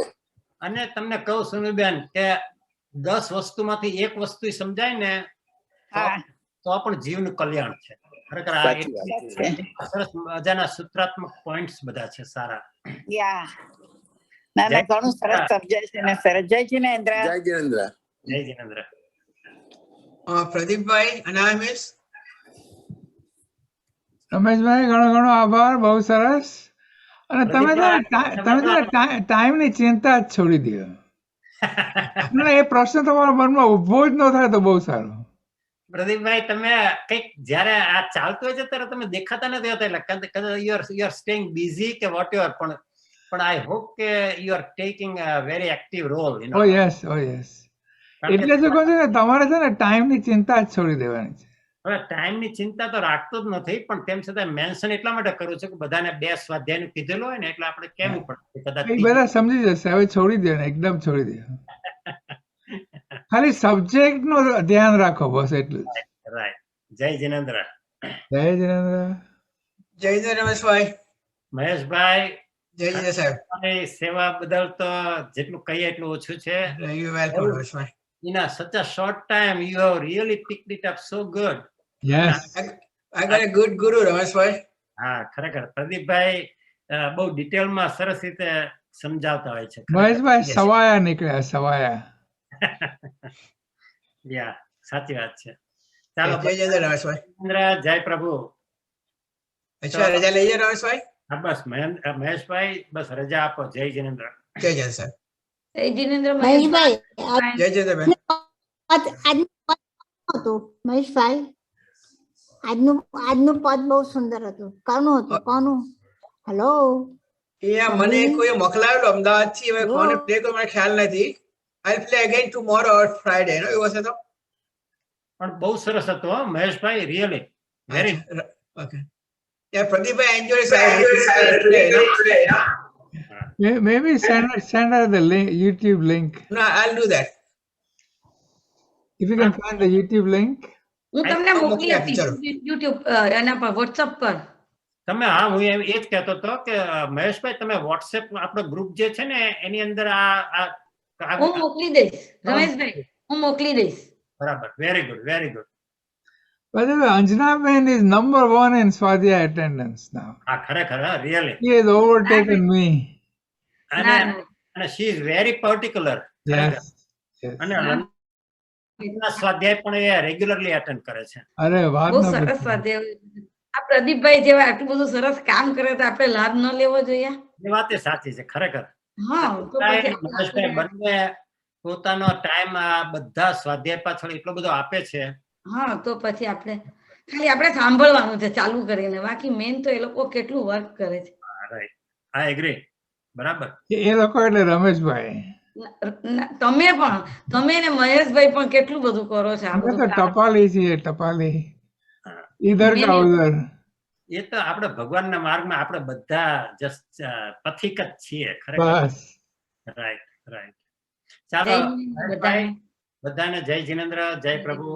જય જય રમેશભાઈ. જિનેન્દ્ર. જય જિનેન્દ્ર.